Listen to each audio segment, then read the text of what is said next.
Audiobook by Fate's Reader. Don't forget to subscribe and like the channel for more epic series. Drop your recommended novel below. We love to know what you want to hear next. Tales of Herding Gods. Chapter 281. Dragon King's Invitation. Once the huge bridge was connected, the numerous officials from Ministry of Works flew up and surveyed the surroundings of the dam. Qin Mu saw many people holding stakes and stabbing them into the dam, one stake every 300 yards. Beside each stake stood a person, and someone erected a huge bell on the heart of the river. With a resounding clang of a bell, the stakes trembled and the people beside them leaned in to listen to their trembling. What are they doing? Qin Mu couldn't help being bewildered. Ling Yuxiu walked to his side and said, "This you wouldn't know, but Mud River frequently flooded its surroundings back in the day. Thus Imperial Preceptor ordered the Assistant Minister of Ministry of Works to govern it. A lot of financial resources went into it, so Father was very angry and asked why the Assistant Minister had spent so much money and on what he had spent it. He was told that a copper wall was erected on both sides of Mud River. The copper walls were 2 inches thick and 2 feet tall. They were laid out along with the dam and stretched for 10,000 miles. The copper walls were covered with rune markings, so to check for any hidden cracks or thinning of the walls, they could just ring the bell. The sound would activate the rune markings to resonate together, and the sound waves could be used to judge if there are any hidden cracks or loss in thickness." Qin Mu looked toward Heavenly Works Hall Master, who was busy, and praised, "What a great idea!" Si Yunxiang also came over and said, "Emperor almost executed him because he spent too much money." Ling Yuxiu took a glance at her and said, "The Assistant Minister had spent too much money.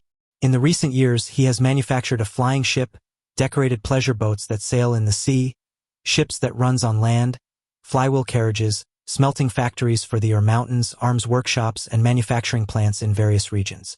Various cities even had a revamp which included the sewers under the city, the paving of roads, the cloud chariots used to invade cities, the stronghold at the borders, and even machine manufacturing.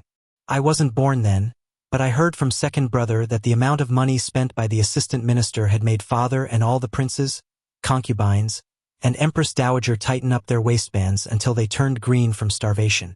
The empire's treasury was emptied out in a short while, and the official salaries were owed them for a few months." Si Yunxiang smiled. "What happened next?" Ling Yuxiu sighed. "After that, the smelting factories were popularized, and all kinds of flying ships and decorated pleasure boats were sold to merchants. The manufacturing plants continuously produced goods, and before 2 years were gone, the empire's treasury was filled to the brim. A few more treasuries had to be constructed to hold the money. Thus Father was glad he didn't kill the Assistant Minister. Ministry of Works is the best at spending money, while the next best spenders would be the officials of the Water Department. They constructed irrigation works and transportation in various regions like water-drawing chariots, flood-discharging lakes, all kinds of dams and bridges, and opening canals. They spend money like flowing water, but they also improve the quality of life for the common people." Si Yunxiang blinked and said, "It seems like it's always the Assistant Minister and the officials that are spending the money. So what's the government minister for? Seems like all the work is being done under the orders of the Assistant Minister Shan Yoshin, while the government minister seems to not be doing anything." Ling Yuxiu also blinked. "The government minister supervises their spending." Si Yunxiang gave a shallow laugh. "The government minister should be placed to supervise them, yet the emperor isn't reassured. Am I right? After all, the Assistant Minister and these officials are all people of Heavenly Saint cult. The emperor knows they are hall masters and incense masters of Heavenly Saint cult, so he isn't certain about them." Ling Yuxiu's gaze landed on her body. Junior sister Yunxiang seems to be very considerate of Heavenly Saint cult. Si Yunxiang smiled sweetly. "This little sister is untalented. I'm just the saintess of Heavenly Saint cult, so I naturally have to be considerate of them. Cult Master Qin is the cult master sacred teacher, so he is also concerned about this area. As the saintess, the questions I ask Princess are also the questions Cult Master is concerned about." The two girls stared at each other with wide eyes.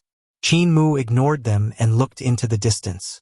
He saw the officials of Department of Water and Department of Land checking the land and irrigation works. In the meantime, the Department of Harvest was checking on the fruits and vegetables, Thus he walked forward. Cult Master, before the yellow autumn crop can be collected, they will be attacked by pest insects. The official of the Department of Harvest was the incense master of Farmer Hall.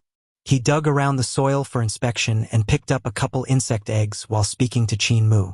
Even though the winter was very cold, these eggs weren't frozen to death. In some 3 to 5 days, when the weather becomes warm, these eggs will hatch. Since most of the vegetations were chopped down and burnt by the victims of the disaster during winter, the insects will start to eat crops, since they'll have nothing else to eat. It's best to be on guard early to prevent insect damage. Once they hatch, they should be killed immediately. Qin Mu asked, Incense Master, how can insect damage be prevented? Have the experts of sword skills stationed at these cultivated lands, or experts of spells with needle spells. Otherwise, we could also let experts of venomous insects come forth to release their insects to eat the pest ones. The official from the Department of Harvest stood up and patted his hands, dirt plentiful on both his body and hands. The disciples of Sword Hall, Spell Hall, and Venomous Insect Hall can all come out to gain experience. Qin Mu nodded and invited Fan Yunxiao over. Brother Fan, pass down my orders for a dozen disciples from Sword Hall, Spell Hall, and Venomous Insect Hall each to come here. Fan Yunxiao called a bandit over and told him to send the order. The Department of Water was rectifying the irrigation works, cleaning out the sludge that had accumulated in the aqueduct. They also replanned the waterway to make it more convenient to water the cultivated land. On the other side, the official from the Department of Land was measuring the land. He took out heaven-measuring rulers, and with his vital qi, the rulers opened up from their overlapped state and became longer and longer.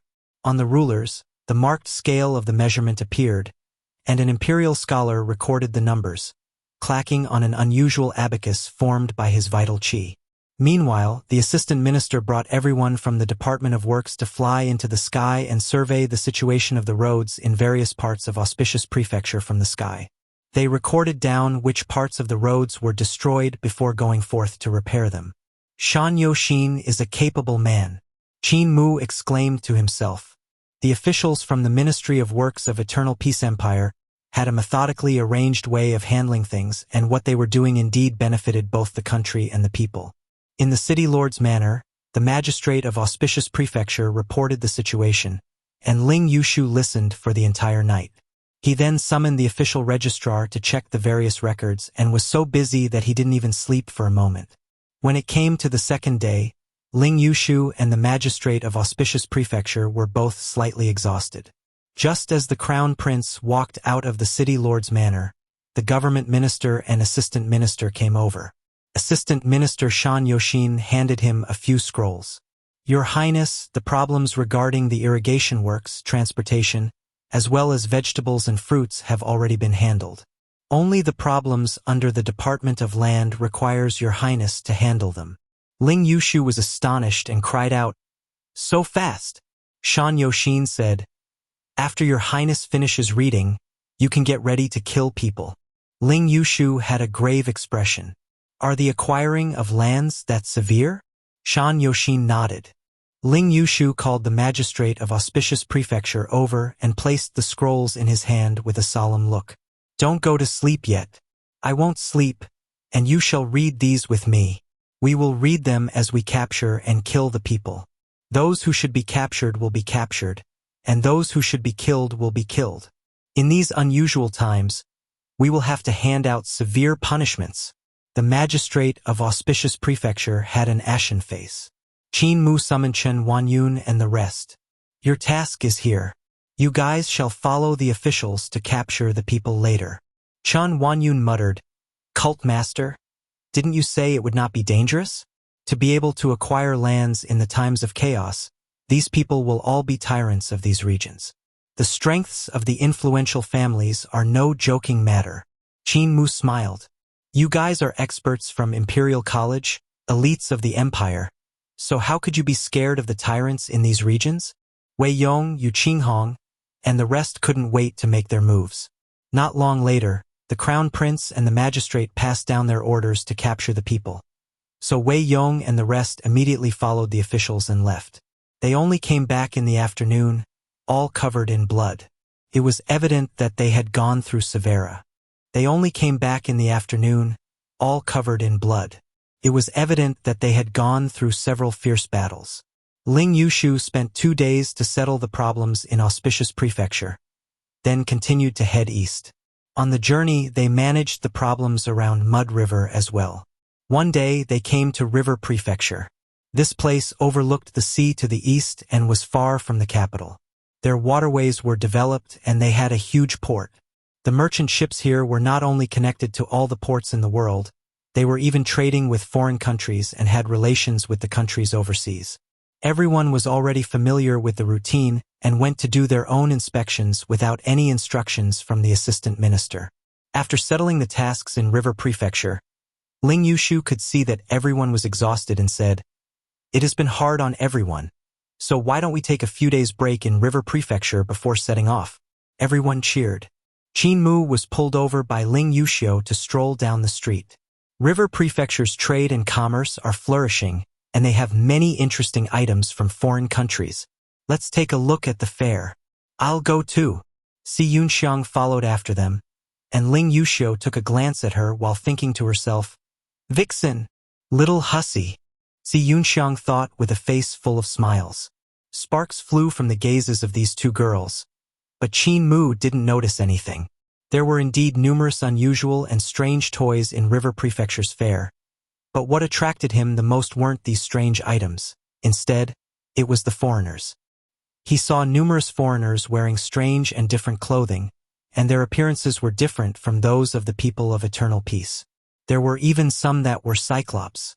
They only had a single eye at the heart of their brows, and it was grown vertically.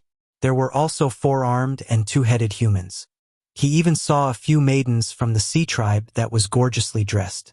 However, they had 8 legs like an octopus and walked quickly. When he looked at them in detail, he could also see gills beside their ears. "They come from the sea," Si Yunxiang whispered to Qin Mu. "They are merchants of the sea tribe. I've heard they have founded a country under the sea." Qin Mu was astonished.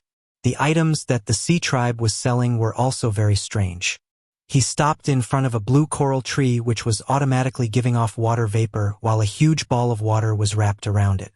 Within the water vapor, there was a girl that was 3 inches high, riding a seahorse and singing a folk song whose words he didn't understand. After that, a couple more maidens riding seahorses came down from the tree and began to circle the coral tree with some men, dancing and singing together. This coral tree actually had small tribes. Si Yunxiang and Ling Yushu were also entranced by it. Right at this moment, a slender and tall girl in a long dark green dress came forward and looked at that blue coral tree, exclaiming in admiration, "What a strange species, Xiaohong. Don't you think so too?" Qin Mu tilted his head and saw a red-colored jade earring hanging from the fair earlobes of that girl. Suddenly, that earring stretched itself and revealed itself to be a small red snake, opening its mouth to hiss at Qin Mu. "Long Jiaonan." Qin Mu was astonished and wanted to pull out his sword when the woman smiled. "It's best if Cult Master Qin doesn't make a move. My Xiaohong is of 7 stars realm and can swallow all 3 of you with a single mouthful. Cult Master, my father would like to see you." Qin Mu's scalp turned numb as he said solemnly, "Old Dragon King is here as well?" Long Jiaonan chuckled. "My father is known as the Dragon King, so how could he have no power in River Prefecture? However, all thanks to Cult Master, our Dragon Rider sect got eradicated, giving my father and I no other choice but to hide in the East Sea." Si Yunxiang blinked and said in delight, "Congratulations, Sister Long, in capturing the Heavenly Devil Cult Master and Eternal Peace 6th Princess. Since I'm not needed here, I shall take my leave first." Long Jiaonan sneered, and the little snake suddenly swam towards Si Yunxiang, stretching out its tongue to lick her neck. "The eldest daughter of Si family, the saintess of Heavenly Devil Cult. Your worth isn't any inferior to that of Eternal Peace 6th Princess. Did you think I didn't know who you are?" Tales of Hurting Gods. Chapter 282. Stirring Up the Wind and the Waves. Heavenly Saint Cult was a large family, and the Si in Si Yunxiang's surname meant to manage, to control. Ever since Heavenly Saint Cult was founded, Si family was in charge of managing the cult skills, inheritance, wealth, and propagation. Because Si family was extremely important, the saintess of heavenly devil cult would most often come from Si family. She would be its head, and to some extent, the importance of Si family would even be higher than that of the cult master sacred teacher. Granny Si was like that before, and Si Yunxiang was the same after. Therefore, Long Jiaonan naturally knew Si Yunxiang's worth. This time she caught the sixth princess of Eternal Peace Empire as well as the cult master and saintess of heavenly devil cult, making her quite pleased with herself. However, she was still very careful and removed the Taotai sack from Qin Mu's waist, as well as the spirit weapons on Ling Yuxiu's body. She then stretched her hand out and groped around Si Yunxiang's body. Si Yunxiang chuckled. "Sister Long, don't grope me.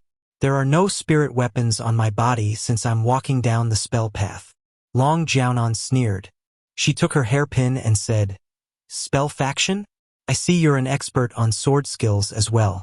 The power of this hairpin isn't little." The pig slaughtering knives, iron hammer, and the rest of the weapons on Qin Mu's back were also removed, while the brush, ink, paper, and inkstone that were hidden in his sleeves were also ransacked. However, when Long Jiaonan saw that these items were all ordinary and not spirit weapons, she stuffed them back in again. She whistled, and the small red snake tunneled around the clothes of the trio to search for more spirits weapons. Long Jiaonan was an experienced person, so she absolutely wouldn't leave them any chance to make a comeback. The most crucial point was that Qin Mu hadn't brought the dragon Qilin along when he was going out for a stroll with the two women. At this moment, the dragon Qilin was still sleeping in the city lord's manor. "Let's go." Long Jiaonan, who was dressed as a female, was charming. As she embraced Qin Mu's arm, there was even a hint of shyness in her expression. "My boat is by the sea, and it has already waited quite a while for cult master, saintess, and princess. When the crown prince realizes what happened, the three of you will already be in the East Sea." Qin Mu smiled. "Sister Long is really thoughtful." Long Jiaonan whistled, and the small red snake slithered onto Qin Mu's body and hung itself on his left ear, spitting out its forked tongue as it hissed. Long Jiaonan smiled gently. "No matter how sweet your mouth is, it'll be hard for you to escape my grasp. Don't try any tricks. Xiao Hong can take your life by just opening his mouth." The three women and the one man walked out of the fair and met Chen Wanyun, Wei Yong, Yu Qinghong, and the rest of the scholars. As the two groups came face to face, Long Jiaonan gave a smile and whispered to Qin Mu, "Act natural. Don't force me to kill you and your friends." Chen Wanyun stopped and took a look at the three women. "Cult master, this maiden seems unfamiliar. May I ask who she is?" "An old acquaintance. You guys are shopping. I didn't want to come out, but what could I do when Fatty Wei, Qinghong, and the rest forced me to go out, saying that we should meet the local events and customs?" Chen Wanyun said helplessly. After he was done, he brought everyone into the fair. Long Jiaonan then brought Qin Mu and the rest to the port. In the fair, Chen Wanyun's face sunk, and he said swiftly, "Cult master is in danger." Wei Yong, Yu Qinghong, and the rest were stunned, not understanding what he meant. Chen Wanyun said solemnly, "The weapons on the cult master's body were missing. They never leave his body, yet now they were gone. Also, the hairpin on junior sister C's back, the spirit weapons on the princess were also missing. There's definitely something wrong with that woman. Go inform the crown prince. I shall track them down." Wei Yong, Yu Qinghong, and the rest finally understood the severity of the matter and immediately returned to the city lord's manor. Chen Wanyun in the meantime left the fair while thinking to himself, "That woman looks somewhat familiar. I seem to have seen her before. I wonder who she is." Long Jiaonan brought Qin Mu and the rest to the port and boarded a ship. "Set sail." The ship immediately sailed toward the East Sea. Behind them, Chen Wanyun left a trail before jumping into the sea, sprinting on the surface of the water. Follow the ship. The speed of the ship wasn't slow, but he sprinted as if he was flying so he could follow at a steady pace. On the ship, a person said solemnly, "Young sect master, there's someone behind." Long Jiaonan came to the aft of the ship and was slightly stunned when she saw Chen Wanyun stepping on the waves. "Just an imperial scholar. Does he really think he can defeat the Dragon King in the sea? She executed her whistle, and there was a strange change. Not long later, satiny sea snakes that were over 30 yards long appeared from beneath the water and swam rapidly toward the scholar.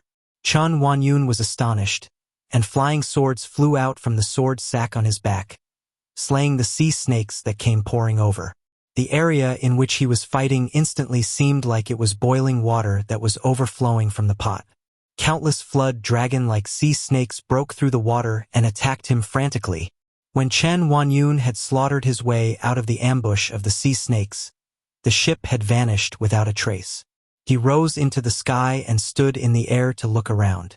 As he looked at the jade ripples of the huge sea in a radius of 10,000 miles, he couldn't find where that ship had gone to. Crap! Chun Wanyun's expression turned grave. On the ship, Long Jiaonan didn't restrict the movements of Qin Mu and the rest, letting them wander around and watch the ship going further and further into the depths of the sea. Qin Mu raised his head and saw the sky high above and the deep sea below. There was no way to leave a trace on the surface of the sea. He was full of excitement and spread open his paper to start painting at the bow of the ship. Long Jiaonan came over to have a look and saw that he was drawing the sea. There were perilous waves and dark clouds sweeping everything away. A ship traveled with the wind and the waves while lightning flashed in the darkness outside, brightening the place for an instant. There was a peculiar artistic mood to this painting which made people feel like they were in that painting. I didn't expect Cult Master Qin's painting skills to actually be not bad, Long Jiaonan praised. If you went to the capital to sell your arts for a living, you should be able to achieve the reputation of a distinguished and accomplished scholar. A boatman at the side walked over with an executioner blade and waved it near Qin Mu's neck while chuckling. What a pity this heavenly devil cult master is about to die yet he still has the mood to scribble. Long Jiaonan sneered. Old Ghost 3, before my father orders him to be killed. He is still a guest invited by our Dragon Rider sect. Give some respect. Ling Yuxiu's eyes lighted up, and she came over to see Qin Mu's painting while giving a secret glance to see Yunxiang. Qin Mu seemed to be not satisfied with the painting and placed the finished painting aside to start on another piece. It contained wind, rain, lightning, and perilous waves once more, but there was no ship this time.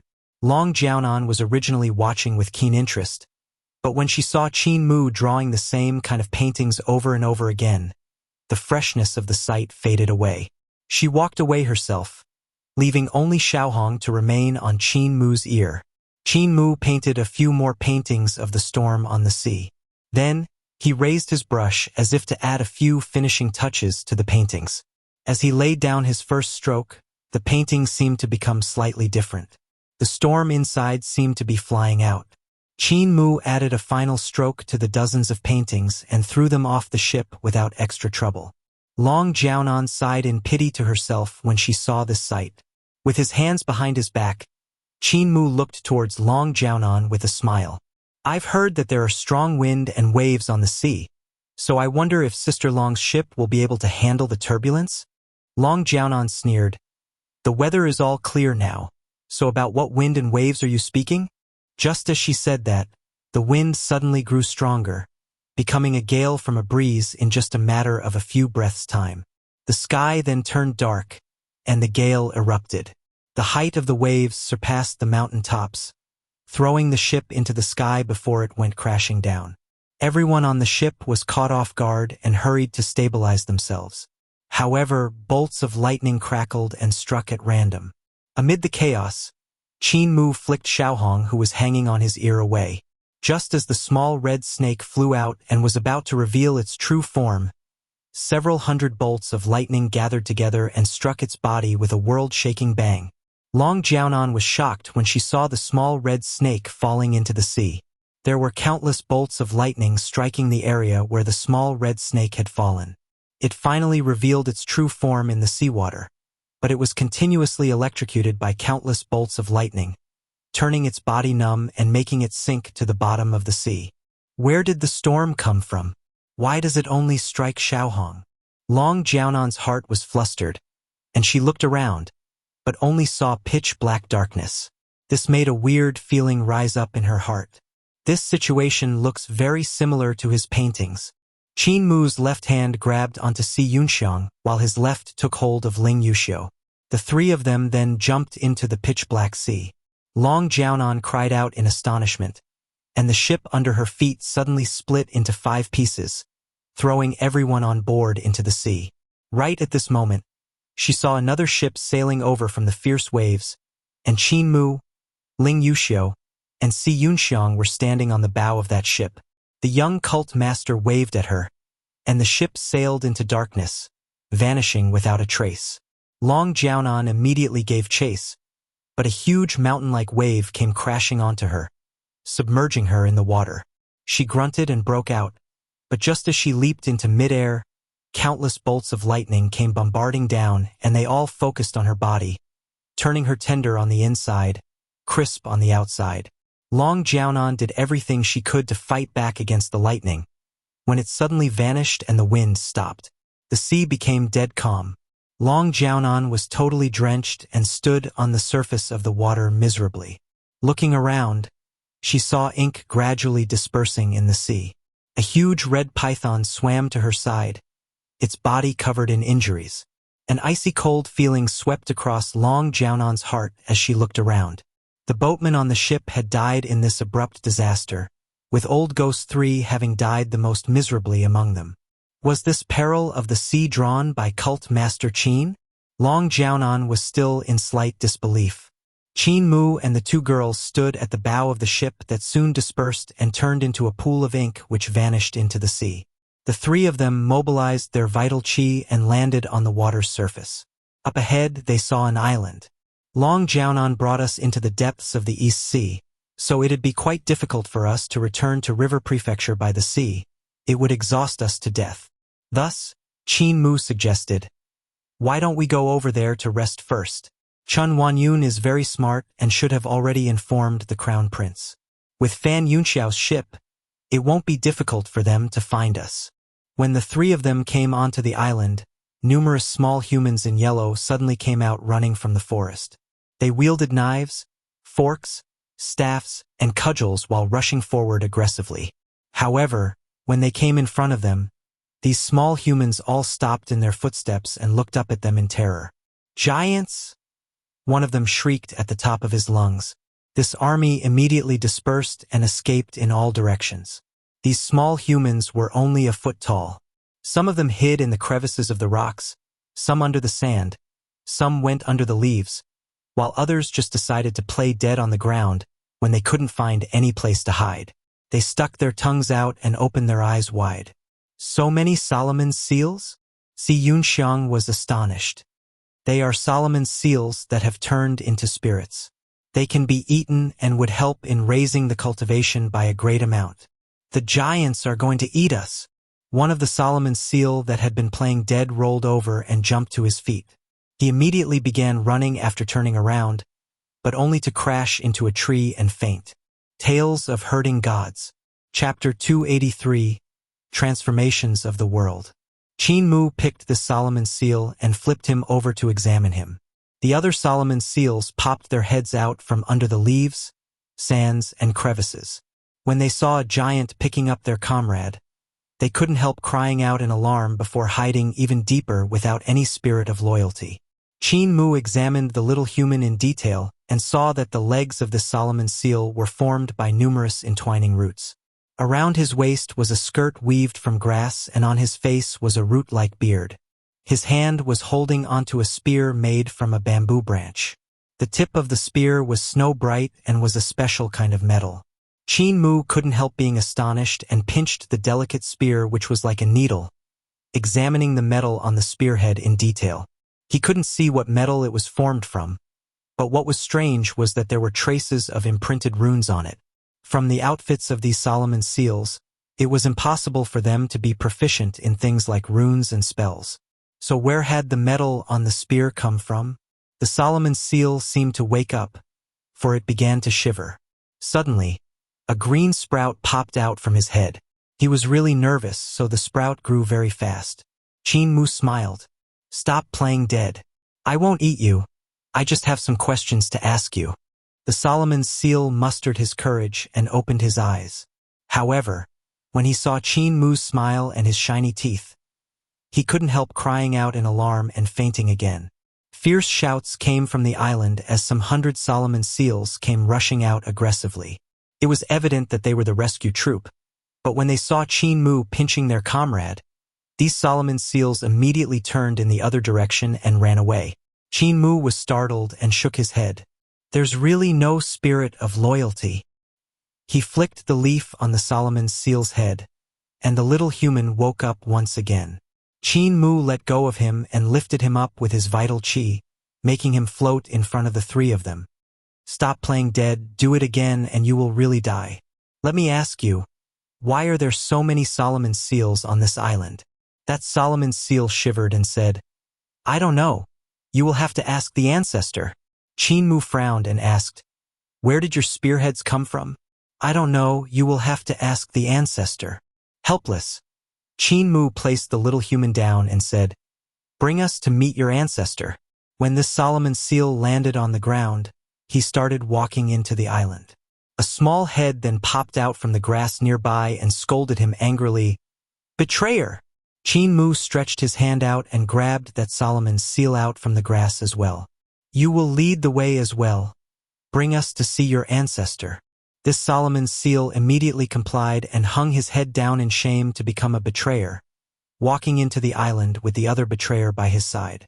That Solomon seal next to him instantly lifted his head up high as if it was glorious for him to have been the first to surrender. There are too many Solomon seals on this island. Si Yunxiang was astonished. When they came to the center of the island, they noticed houses hanging on the trees, and they were all very delicate, not much bigger than a bird's nests. They were weaved by vines which were made into the shapes of houses to hang under the branches. From afar they looked like green apples. The group walked over, and the doors of these houses in the trees opened. Numerous Solomon seals sneaked glances at them. It was like a strange world on the tree. On the ground, there were numerous houses constructed from small rocks by the Solomon seals. A city was created, but it was only 6 areas big. The 2 Solomon seals walked into the lifeless city, and the soldiers that were guarding the city just stared at the 3 giants in a daze. They were speechless from astonishment and didn't even retaliate. There are probably tens of thousands of Solomon seal here. Si Yunxiang couldn't leave her state of shock, and she whispered, Cult Master, if you captured all these Solomon seals, your wealth would rival that of an empire if you sold them. Qin Mu stopped outside the city and didn't enter. He shook his head. Why should I do that? Si Yunxiang was bewildered. The weak are prey to the strong. Isn't that the rule of great ruins? Saintess, the predatory behavior of great ruins is slightly different from what you imagine, Qin Mu explained. Even though the strange beasts of great ruins hunt and feed on the weak, they wouldn't do any unnecessary killing once they are full. This is a predatory behavior, not the killing of everything that's weaker than me. These Solomon seals are also life forms with intelligence and have founded their own civilization and nation. Since we have come into their territory, we will have to interact as civilized people with civilized people. How could we just eradicate their country and eliminate their people the moment we come here? Si Yunxiang looked pensive. Not long later, numerous Solomon seals surrounded a carriage which came driving out from a dazzling mansion in the city. On the carriage was an old woman with white hair. She stood up shakily and greeted them. It has been a while since we have seen outsiders, so we small people are a little flustered. I'm here to pay my respects to you. Elder is polite. Qin Mu returned the greeting respectfully. This foolish brother and sisters have passed by your land and alarmed your people. We seek your forgiveness.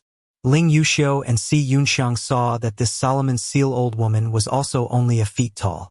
She was pitifully small, yet Qin Mu still showed his etiquette and didn't dare to neglect her. This made them unable to restrain their smiles. Soon, the 2 girls also greeted the woman according to the etiquette. The Solomon seal old woman said, My humble home is too small and will be hard to accommodate the bodies of 3 giants, so I can't invite the 3 of you to come in. Pardon me. The 3 of you are just passing by. Qin Mu smiled. The 3 of us were passing by and planned to rest our legs. but because we saw your distinguished country being so unusual, we came to disturb. May I ask, Elder, why are there so many Solomon's seals here? The old woman smiled. It should be because of the water and land. When I woke up, I was beside a spring and I suddenly had intelligence. From then, we started flourishing and that resulted in more and more small people. A spring? Astonished, Qin Mu asked, "Can Elder lead us there to have a look?" The Solomon's seal old woman smiled. Of course. When she said that, she ordered the other Solomon's seals to drive the carriage out of the city and brought them to the front of a spring. This spring wasn't huge and was only a deep pond that had a radius of 20 yards. However, it was too deep to see its bottom. There was numerous Solomon's seal fetching water from this spring, but no matter how much water they fetched, there was no different in the pond. Qin Mu picked some spring water and opened Green Heaven's eyes to have a look. His expression turned grave when he saw a strange power contained within. It was extraordinary. The Solomon's seals on the island must have consumed the water here all year round and turned into spirits because of that. Furthermore, there was no demon air on their bodies. This is not an ordinary spring. Ling Yuxiu and Si Yunxiang thought to themselves as they had also noticed the peculiarity.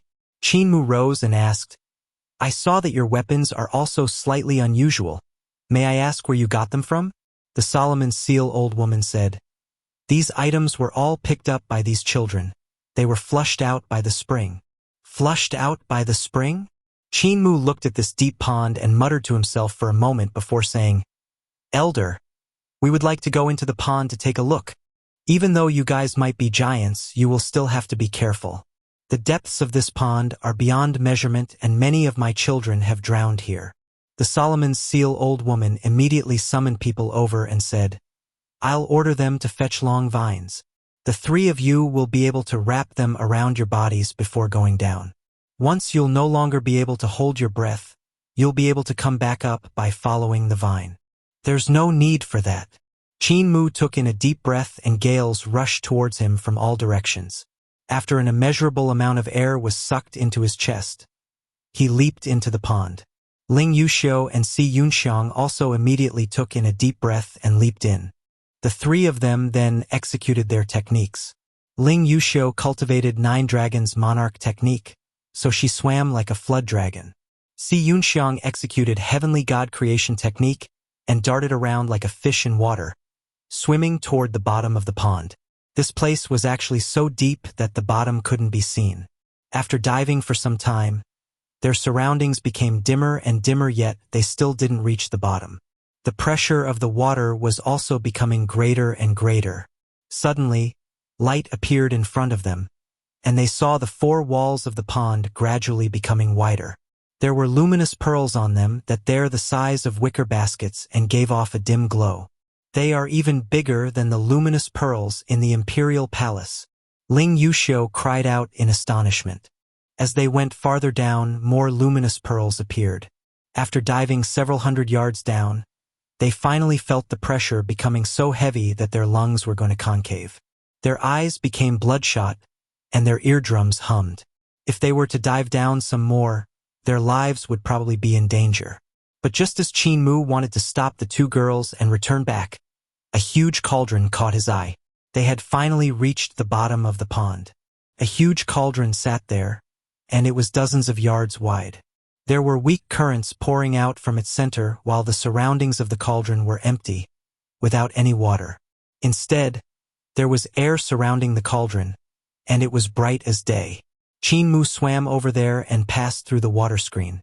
His body instantly fell downwards, and he hurriedly landed on his 2 feet.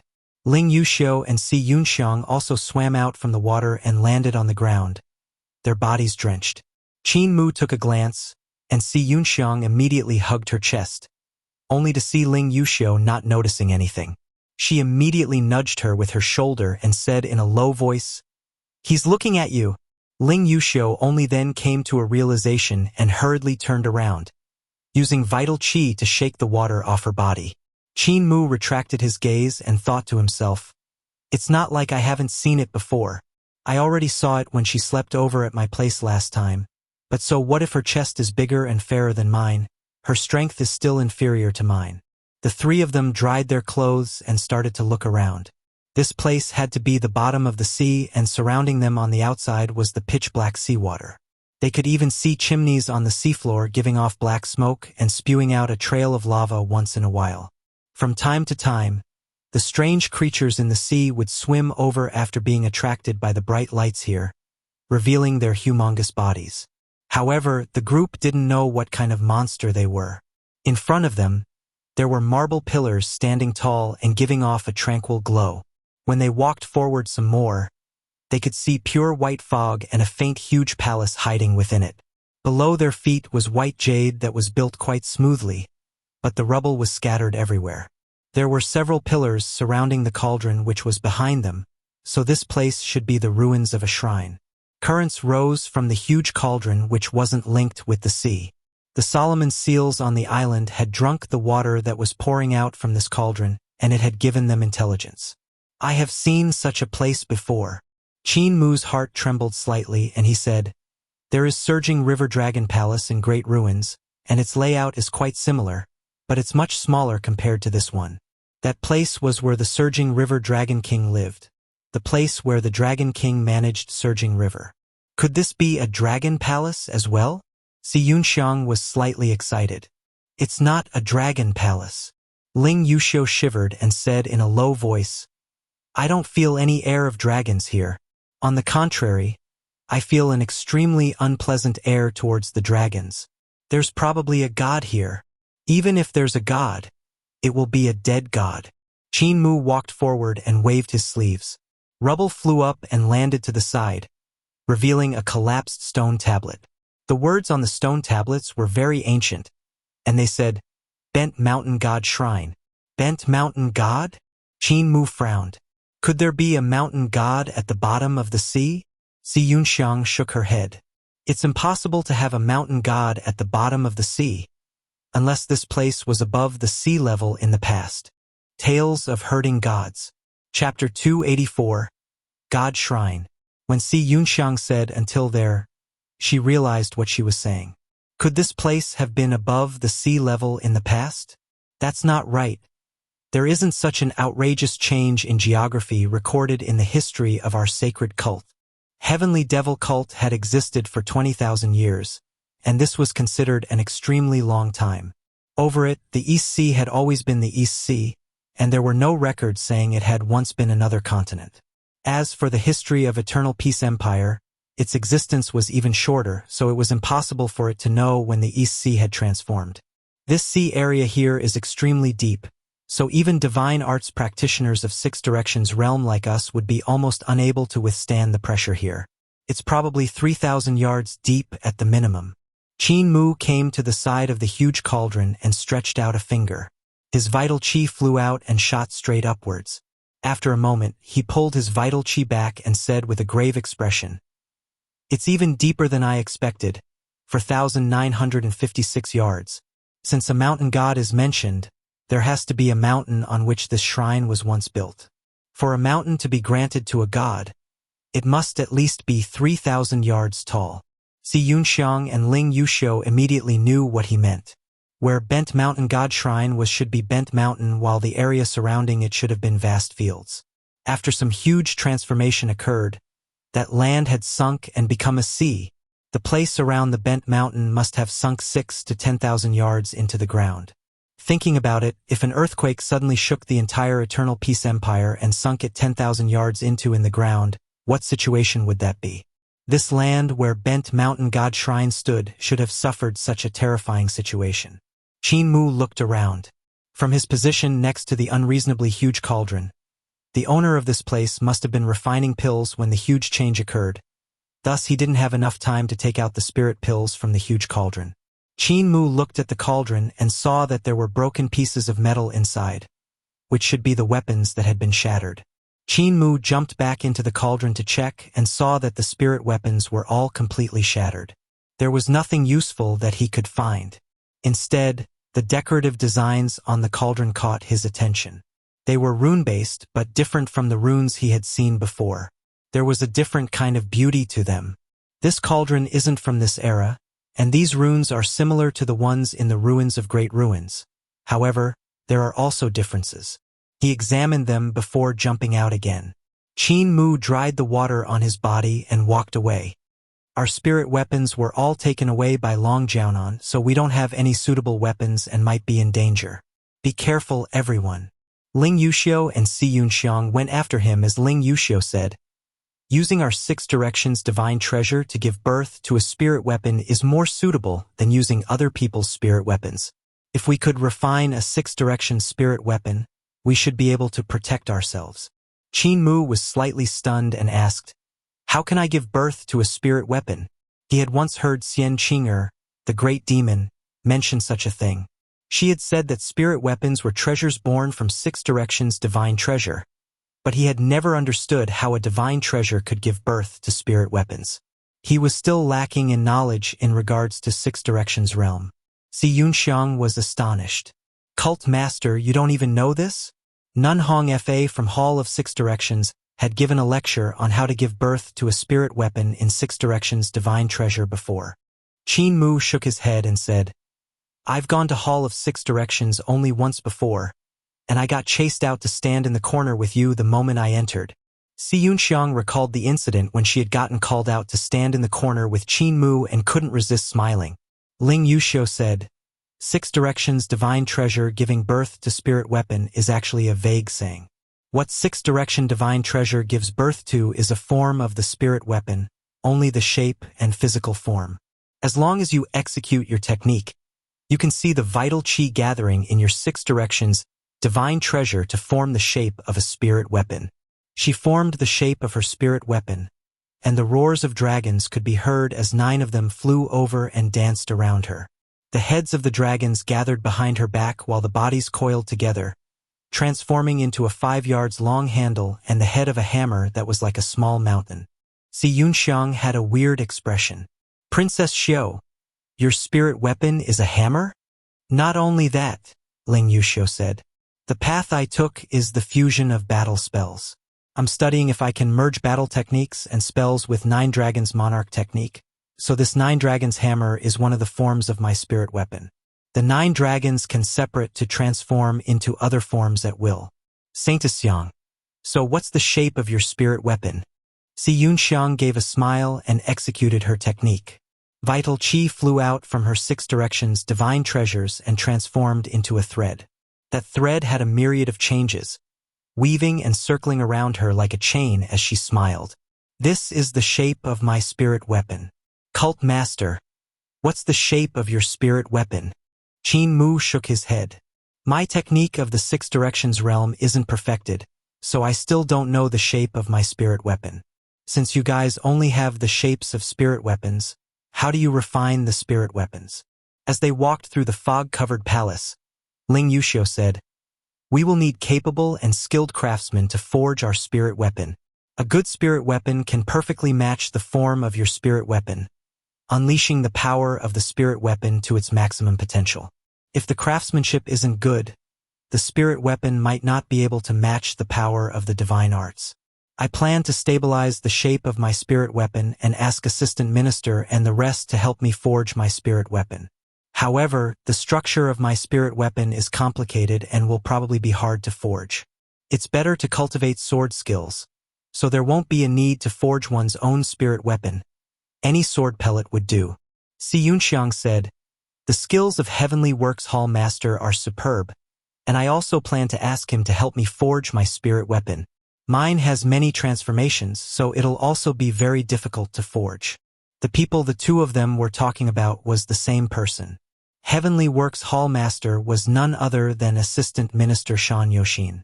Qin Mu opened Green Heaven's eyes and walked into the shrine while saying, I can help the both of you.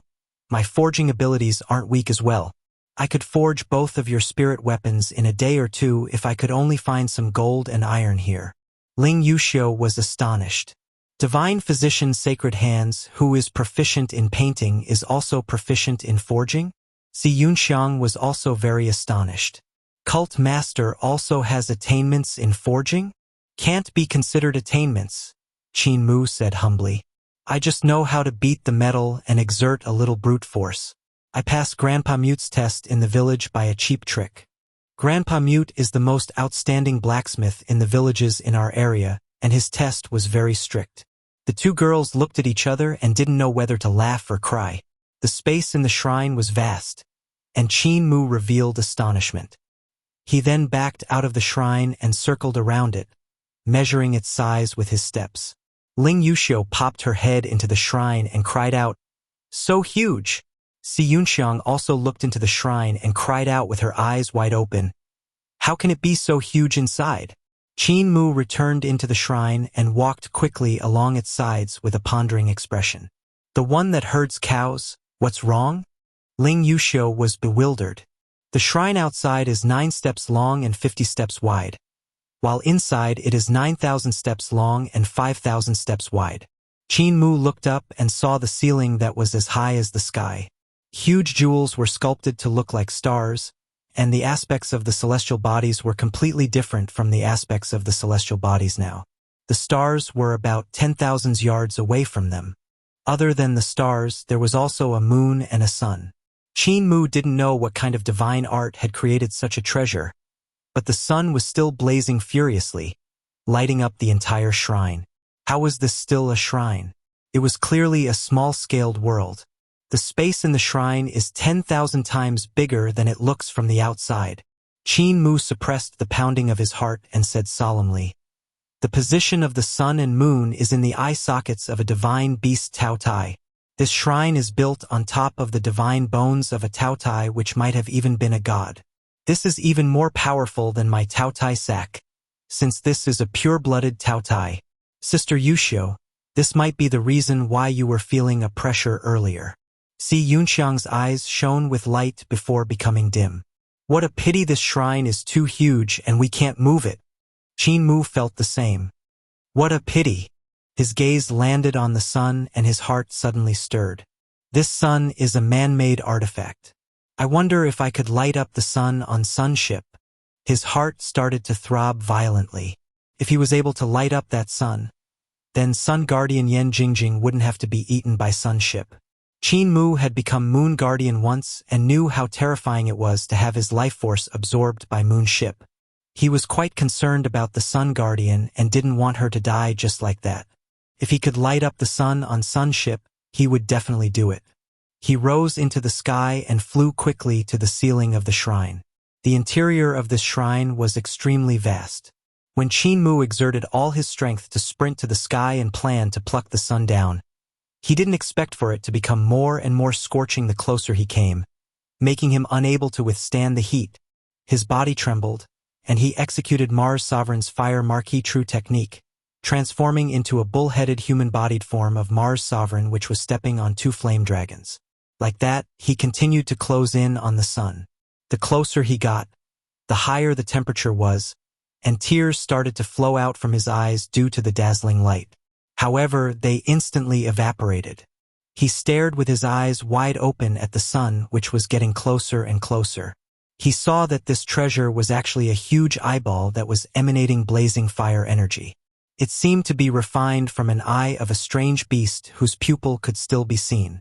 That pupil presented a perfect circle, and the terrifying fire energy and dazzling light shot out from nowhere else but that pupil. Before he could get close, he felt a stinging pain as if he was stabbed by countless needles. Qin Mu hurriedly descended, with the light from that pupil shining like burning needles. If he proceeded forward without careful consideration, he would either be melted by the high temperature or be shot to death by the sunlight. Thump! Qin Mu landed on the ground and swayed his tail with a pensive look. Si Yunxiang and Ling Yuxiu were astonished as they examined him up and down. Si Yunxiang mustered her courage and stretched her hand to touch Qin Mu's large and firm-fleshed bull buttocks that were as round as those of a hippopotamus. She cried out, "It's a real butt. Princess Xiu, try touching it as well." "No way." Even though Ling Yuxiu said so, she also stretched her hand out to touch Qin Mu's bull buttocks. "It's a real butt," the princess then said in astonishment. "How fleshy!" Piak. Qin Mu swayed his tail and slapped the hands of the 2 girls away as he walked out of the shrine. The 2 girls held their hands in pain and looked at the cow that great cult master Qin had transformed into. When his fleshy buttocks trembled as he walked, They couldn't resist wanting to grope them. Qin Mu came to the outside of the shrine, and the two flames dragons beneath his feet suddenly soared into the sky. He flew to the roof of the shrine and removed a glazed roof tile. This shrine was extraordinary, and each tile was imprinted with rune markings. Even if they received attacks of divine arts or spirit weapons, they would be hardly damaged. After a moment, Qin Mu removed several glazed roof tiles, and light shone out from inside. He smiled. As I thought, the back of the eye doesn't give out light. Si Yunxiang raised her head to have a look and saw an incomparably huge bull head popping in from the outside, appearing behind the back of the sun. A huge hand then stretched out and grabbed that sun in the sky. With a gentle shake, the sun was extinguished. Tales of Herding Gods. Chapter 285. Demolisher Qin. The inside of the shrine instantly turned slightly dimmer, but when the girls raised their heads up to take a look, they could see the light from the stars becoming clearer and brighter, with the starlight and the moonlight shining over each other. If it was the outside world, it would definitely be a situation where the moon was bright and the stars were scarce.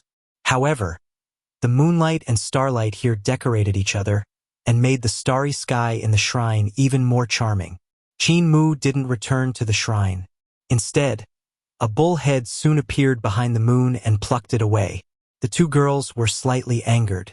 This wet blanket, he doesn't understand any amorous feelings. If it was under the shrine's moonlight and starlight, you would just have to say some nice things and that's it. Wouldn't it just be you and me? Of course. I'd first have to chase away that vixen beside me first. Soon after that, Ling Yuxiu and Si Yunxiang heard the sound of tiles piling up, and the sky in the shrine gradually disappeared. A bull head would pop up from time to pluck down the stars. They slowly decreased in number, until an hour after the sky had been opened up, the stars, sun, and moon had all been plucked down by Qin Mu. The two girls came out of the shrine and saw a mountainous pile of luminous pearls and two large eyeballs with covered pupils. These two eyes were about 3 yards tall, so they were much taller than them. They seemed to be made of jade and didn't look like real eyes, so they should have been sculpted from fine jade. Ling Yuxiu went up and saw that there were numerous markings that were extremely complicated in the eyes. They were most likely the marks of a formation. The eyes were down, which closed the formation in the pupil so it became a white line. The pupil couldn't be seen, only vein lines that scattered out like golden rays shining from the sun. The two girls touched them and felt an icy cold at their fingertips. Completely didn't feel like it had been blazing with fire energy earlier. I thought they were the eyes of a Taotai, yet they're made of jade. Si Yunxiang was slightly disappointed. Qin Mu was standing behind one of the eyes and playing with it. They didn't know what he was doing with it when the pupil of that eye suddenly opened up a crack, looking like an erected apricot. The two girls immediately saw an incomparably complicated formation being activated at the opening of the pupil. It was like an intricate mechanism formed from countless gears, and the next instant, a terrifying flame emerged from the pupil that burned more and more furiously. Their eyes cracked from the burn when their gazes landed on it. Si Yunxiang hurriedly pulled Ling Yuxiu away, and the two girls avoided looking at the eye. With a whoosh, a beam of snow-white light shot out from the pupil and ignited the air. Along the path of light, all the white marble slabs on the ground had been instantly turned into lava, and even that lava was evaporating. The beam of light hit a few pieces of glazed roof tiles, yet even though those glazed roof tiles also had rune markings, they were instantly vaporized. Ling Yuxiu jumped in shock. If I was hit by this beam of light, wouldn't I have died already? Luckily Saint Xiang pulled me away. Qin Mu continued to fiddle with the back of the eye, so the two girls walked around to see that it was actually a formation that was marked with runes. The formation wasn't complicated, but it was hard to see what type it was exactly. Qin Mu was using his vital qi to adjust the formation. With his adjustments, the pupil of this jade eye gradually opened up to the sides, and the fire energy blazed more and more furiously. It was like the sun scattering its heat in all directions, making them feel a heat wave that was hard to endure even when standing at the back of the eye. "Close your eyes," Qin Mu said with a grave expression. I've opened the full power of the formation in this eye, and now I'm ready to close the eye into a slit to test out the power of this spirit weapon. Spirit weapon? While the two girls were slightly stunned, Qin Mu controlled the formation to shrink the pupil, making the light become incomparably bright. Ling Yuxiu and Si Yunxiang immediately closed their eyes. Even with closed eyes, they were still able to see a terrifying beam of light slicing out like an extremely thin blade. Qin Mu stopped the formation and heard a hum coming from the jade eye. The light then vanished, and the fire energy in the surroundings also gradually faded away. The two girls opened up their eyes, but there was still darkness in front of their eyes. Such extreme brightness resulted in darkness as their eyes had been damaged by the burn. Even though they didn't look at the light directly, the light from the jade eye had still damaged their pupils through the eyelids. Luckily for them, their vital qi was dense and this kind of damage could self-heal. Qin Mu walked out from the back of the eye and looked up. He couldn't help being stunned when he saw that the shrine in front of them had been sliced through the center by the blade of light from the jade eye. Even though the shrine was still standing tall, it might collapse at any moment. Furthermore, in the sky of this underwater world, there was a mark of the blade across the sky. A huge crack had opened up on the barrier that was supporting the pressure from the bottom of the sea, and the seawater was already starting to leak inside. Qin Mu stroked his chin and forcefully pulled out a few strands of beard he had grabbed. The youth sucked in a mouthful of cold air from the pain, but it wasn't a physical pain. It was his heart that was hurting. By testing the power of the jade eye just then, he had accidentally broken the barrier of this strange underwater world, and in a few days the seawater would flood this place to the brim. Si Yunxiang looked as a few droplets landed on the shrine, and that building which looked to be extremely stable instantly creaked, as if unable to handle the weight. The shrine started to lean in two sides, and with two loud rumbles it split in half. Dust and smoke permeated the air, revealing humongous bones of a beast. These were the bones of a Taotai. That creature had been a pureblood, but its bones were also sliced into two by the beam. Once the shrine collapsed, the bones of the Taotai were revealed, and they were extremely huge. The heavenly kings were right. Cult Master Qin really demolishes everything wherever he goes, Si Yunxiang muttered. Ling Yuxiu was also exclaiming what a pity to herself. This was a shrine, a mysterious underwater world, and it was destroyed by the fiddlings of Qin Mu just like that. The one that herds cows, you have a name but not a nickname yet, so let me give you a nickname. Let's call you Demolisher. Demolisher Qin, Ling Yuxiu suggested. Qin Mu's heart was still in pain when his face blushed from hearing what Ling Yuxiu had said, and he tried to explain, I'm not Demolisher Qin. I didn't demolish anything. Don't talk nonsense and spoil my innocence. Si Yunxiang sneered. You are innocent? The moment you reached Saint Arrival Mountain, you demolished the Hall of Three Kings. Ling Yuxiu sneered as well. You have demolished Scholar's residence at least 3 times, right? The palaces around Temple of Heaven have also been demolished by you leading Heaven Devil Call.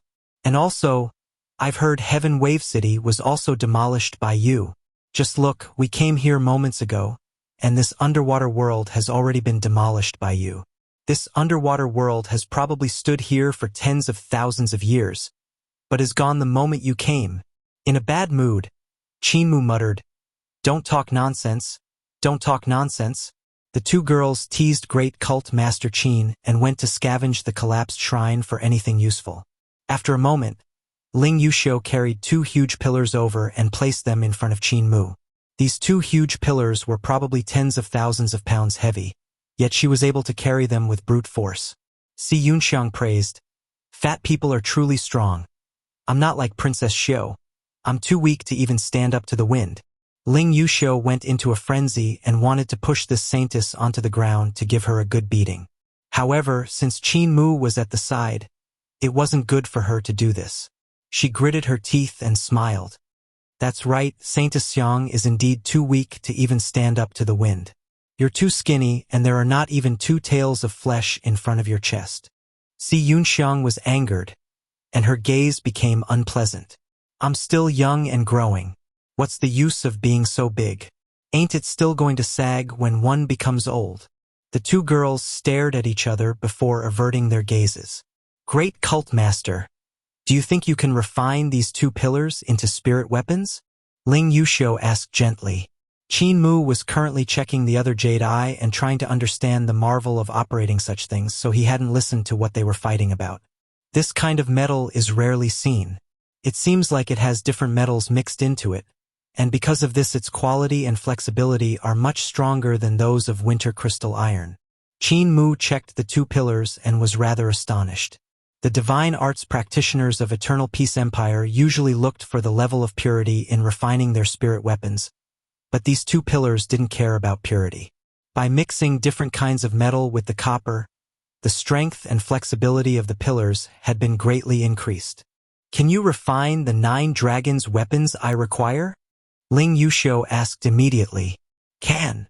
Qin Mu was full of confidence. My smithing skills are great. I'm not lying.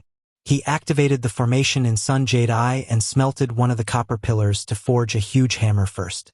He then let Ling Yusho exhibited the form of her spirit weapon and demonstrate all the changes of her 9 dragons' weapons. He pondered for quite some time and took out his brush and paper to draw the blueprints before starting to forge. 2 days later, Qin Mu finally finished forging 9 dragons' weapons. It was 9 dragons that could be combined together to form a huge hammer or separated to form 9 dragons' divine flames shroud by connecting their tails with one another.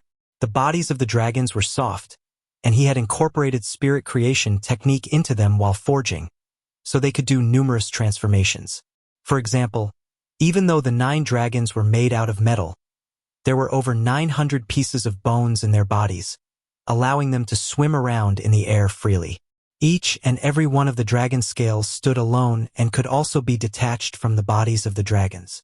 These scales were very sharp and could be used as solitary weapons.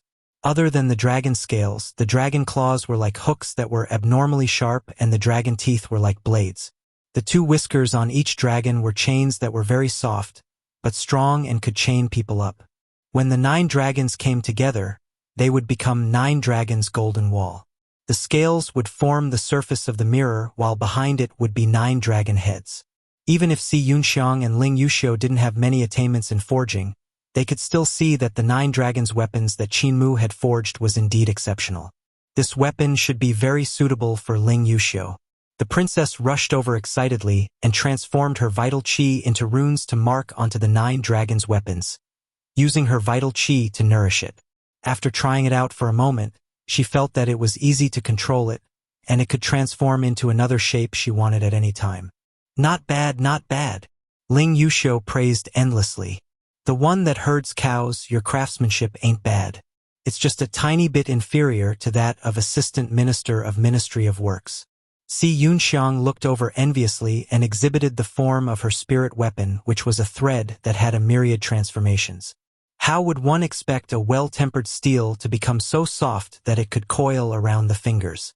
To forge a spirit weapon to the extent where it can coil around the finger is not as simple as just beating the metal. Cult Master, my spirit weapon is called Thousand Silks, and it's a sword and also a spell. What it imitates is the great educational heavenly devil scriptures of our heavenly saint cult. So could Cult Master refine a metal to be as soft as silk? Qin Mu examined the form of her spirit weapon and frowned. Refining such a sword that's as fine as silk while still having to forge the spell imprints on it poses some difficulty. I have learned it before, but I have never tried forging it. Let me try. Si Yunxiang's Thousand Silks was much more troublesome than Ling Yusho's 9 dragons' weapons.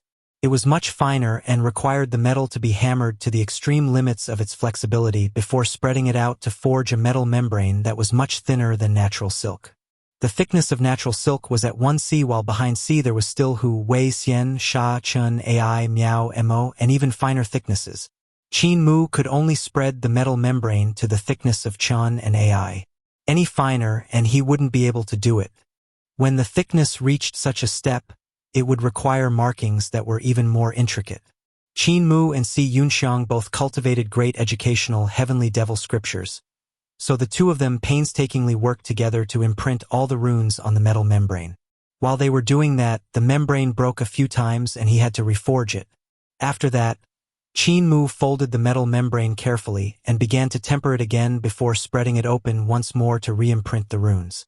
After doing that over and over again, he finally managed to forge 1,000 silks. Si Yunxiang's heart moved and 1,000 silks transformed into a ribbon which tied itself around her waist. The seawater in the underwater world gradually became deeper, and they couldn't stay there for much longer. Qin Mu immediately transformed his vital qi into a thread and wrapped the 2 jade eyes and stars with a net while saying, "Let's go up." The 3 of them hurriedly rushed toward the huge cauldron, and Si Yunxiang's eyes shone when she came close. She tried to lift the cauldron up to take it away, but how could she do that when the cauldron was unimaginably heavy? Even with all her strength, it didn't budge an inch. "Your chest is small, so you're weak," Ling Yuxiu snickered. "Come try it with your big chest then," Si Yunxiang retorted angrily. Ling Yuxiu went forward, but she hadn't expected that the cauldron would be so heavy that even she couldn't lift it. Her face blushed uncontrollably.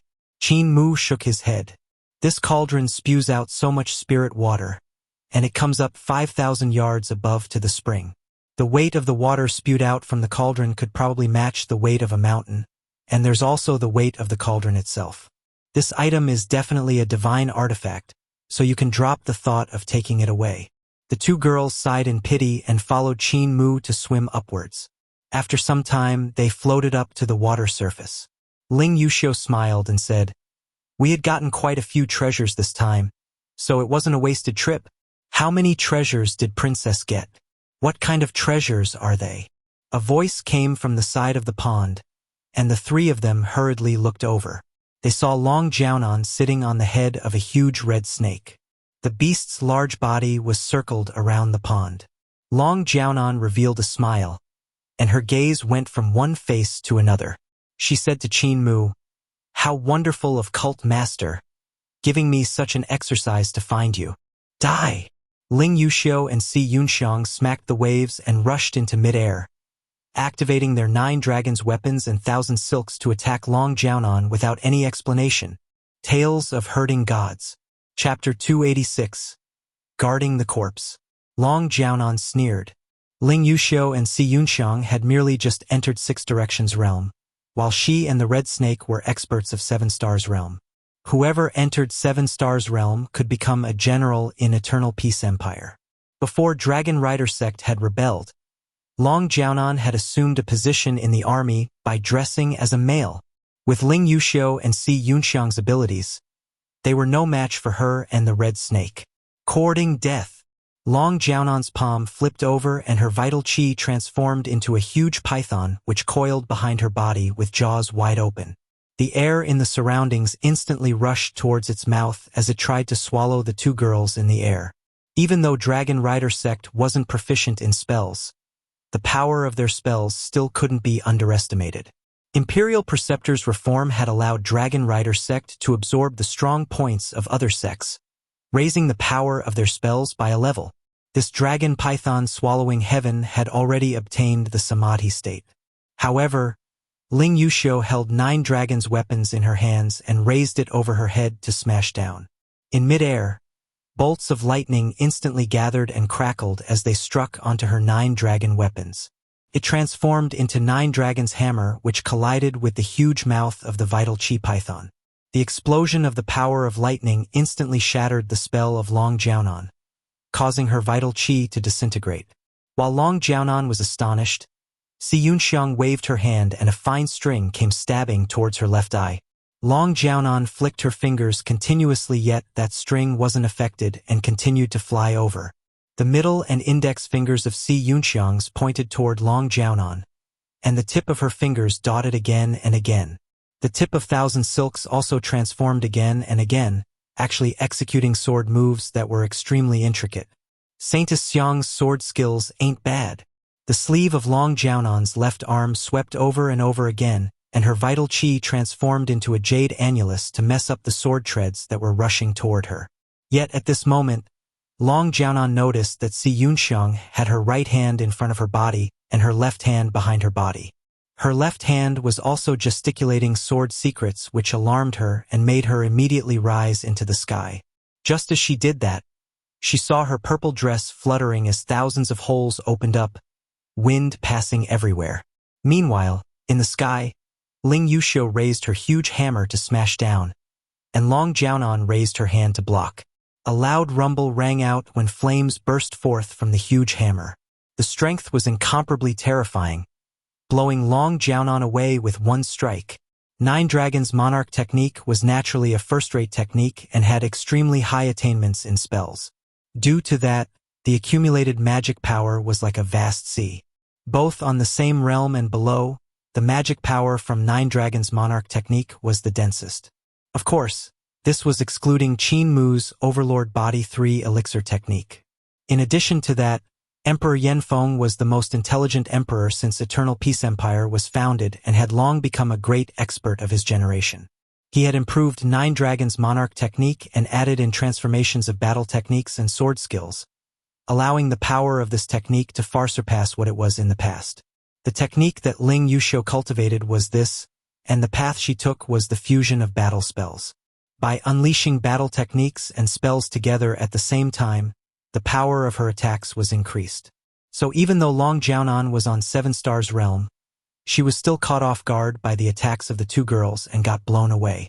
The moment Ling Yuxiu landed on the ground, she let go of her hammer, and Nine Dragons' hammer separated into 9 dragon-shaped weapons which swiftly combined together once more. The countless number of scales moved and transformed into a mirror. Ling Yuxiu stood behind the mirror, and with a hum, a beam of light shot out. Within it seemed to be golden dragons flying and dancing around, shining on the body of Long Jiaonan who was flying backward.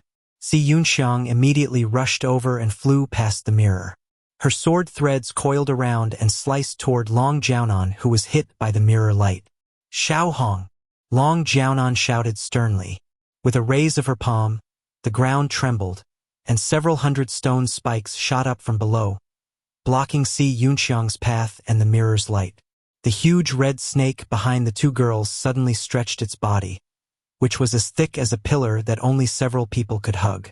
It came sweeping over with boundless strength, and if they got hit by this behemoth, they would be severely injured if not shattered in pieces. Dragon Rider Sect's true trump card wasn't cultivation or magic power, and neither was it divine arts. It was the dragon in their mouth. The snakes they raised were all a special breed that had the bloodline of flood dragons.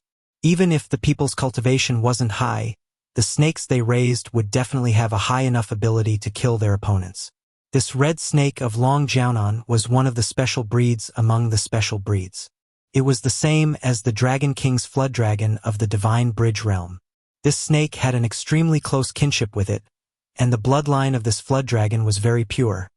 Thus a snake was enough to sweep everyone on 7 Stars realm. Long Jiaonan had relied on this pet of hers to become a reputable expert. The fierce power of the red snake came barreling over, but just as it was about to crush the two girls, a scorching beam of light shot from behind its body. The red snake was stunned when it saw its body being sliced in half by that beam. The loose half then wiggled about, sweeping down the forest in pieces. At the side of the pond behind the huge snake, Qin Mu stood with a huge eyeball which was shooting out a bright beam. This was, of course, the attack that had cut the snake in half.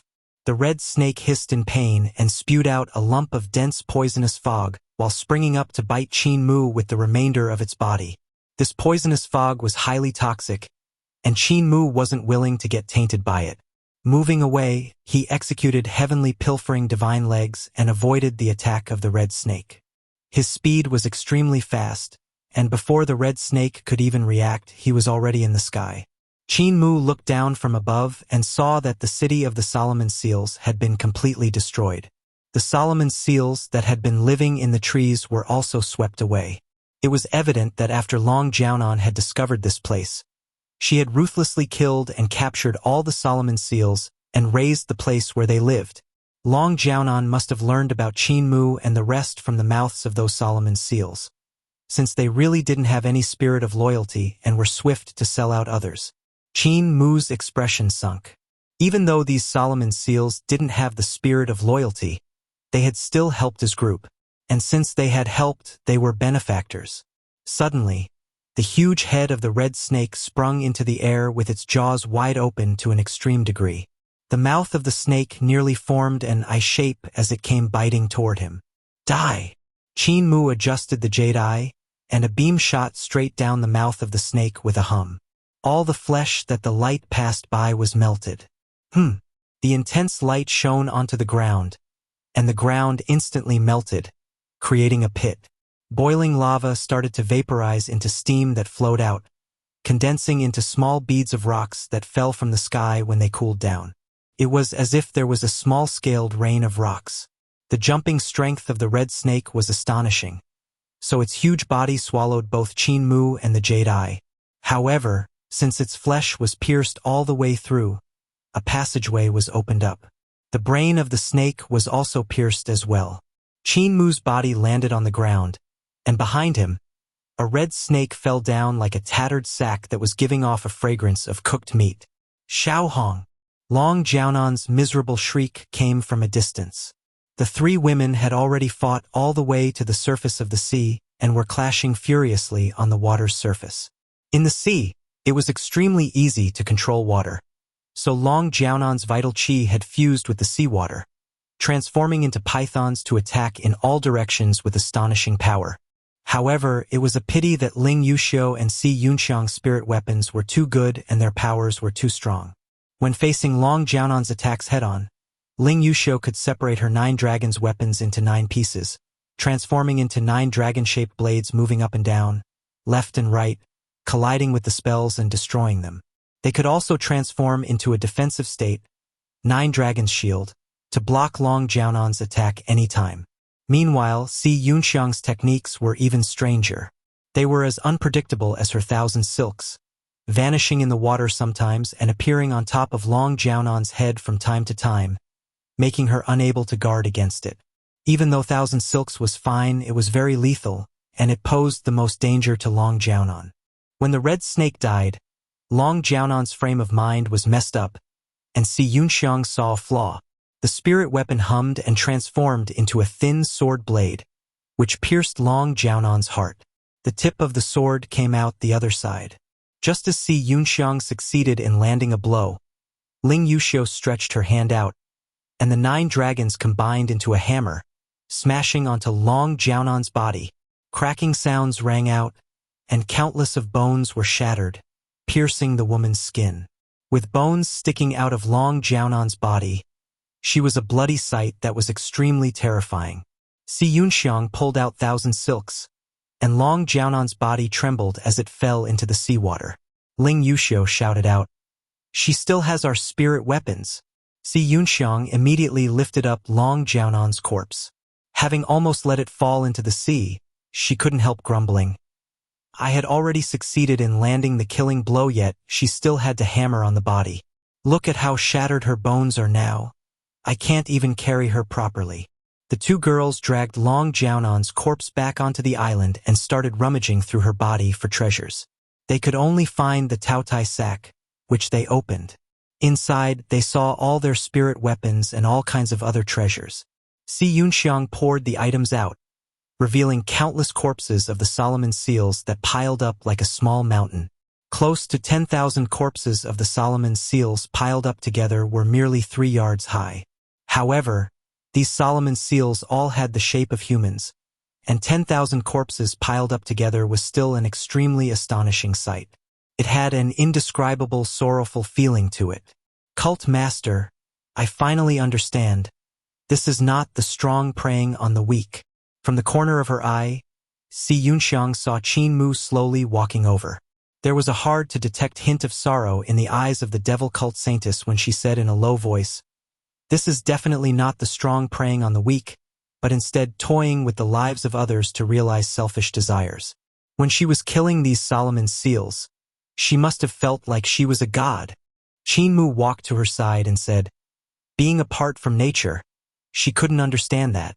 These Solomon seals were originally spirit herbs, so even though they are dead, their roots are still here.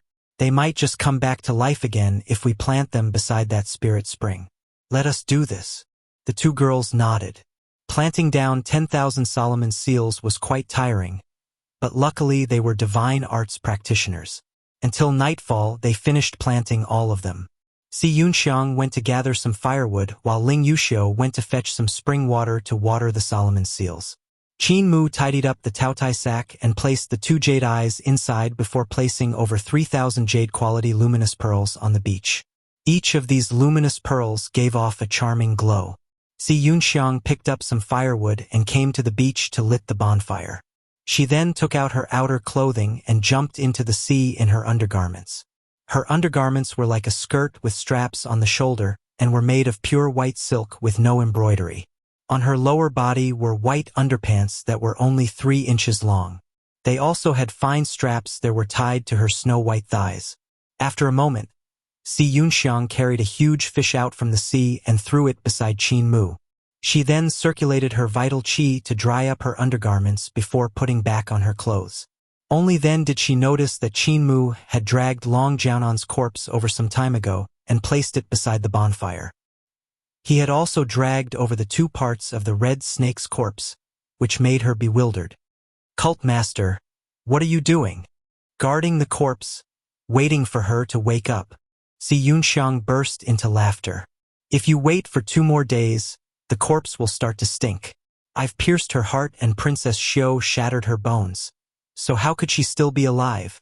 When Ling Yuxiu walked over and saw Long Jiaonan's corpse, she couldn't help frowning. She probed, "The one that herds cows? Are there any weird rules in Great Ruins?"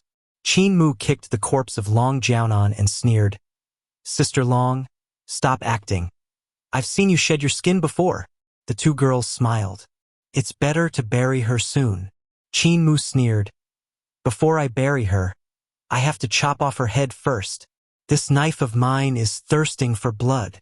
Once he said that, he pulled out his pig slaughter knife with an unpleasant expression. Ling Yuxiu and Si Yunxiang were both shocked. Ling Yuxiu asked softly, "Saintess Xiang, is there some rule about beheading corpses in Great Ruins?" Tales of Herding Gods. Chapter 287. Tao Master. Long Jiaonan's scalp split open, and the sound was hair-raising.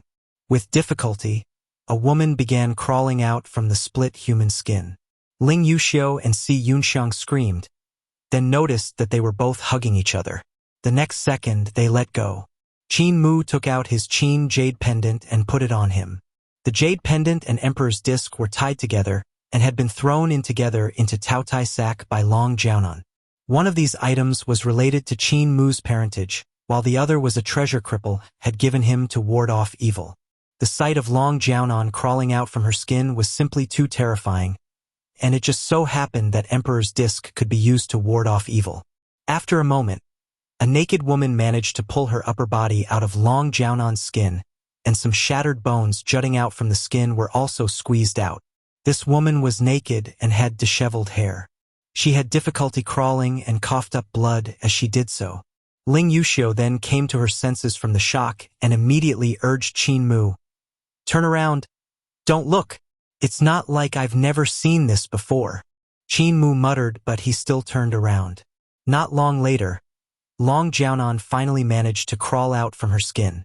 She was at her last gasp and had no strength, and her appearance had become slightly older. She was no longer a woman in her prime age. She now looked a dozen years older. Si Yunxiang fetched a shirt to cover her body, and while she did that, she secretly pinched the body of this woman, and her gaze flickered.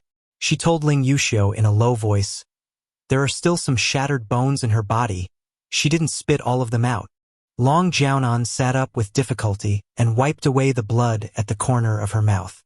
She said weakly, "My injuries were too severe, so this shedding could only heal the injuries of my heart and some of the bones.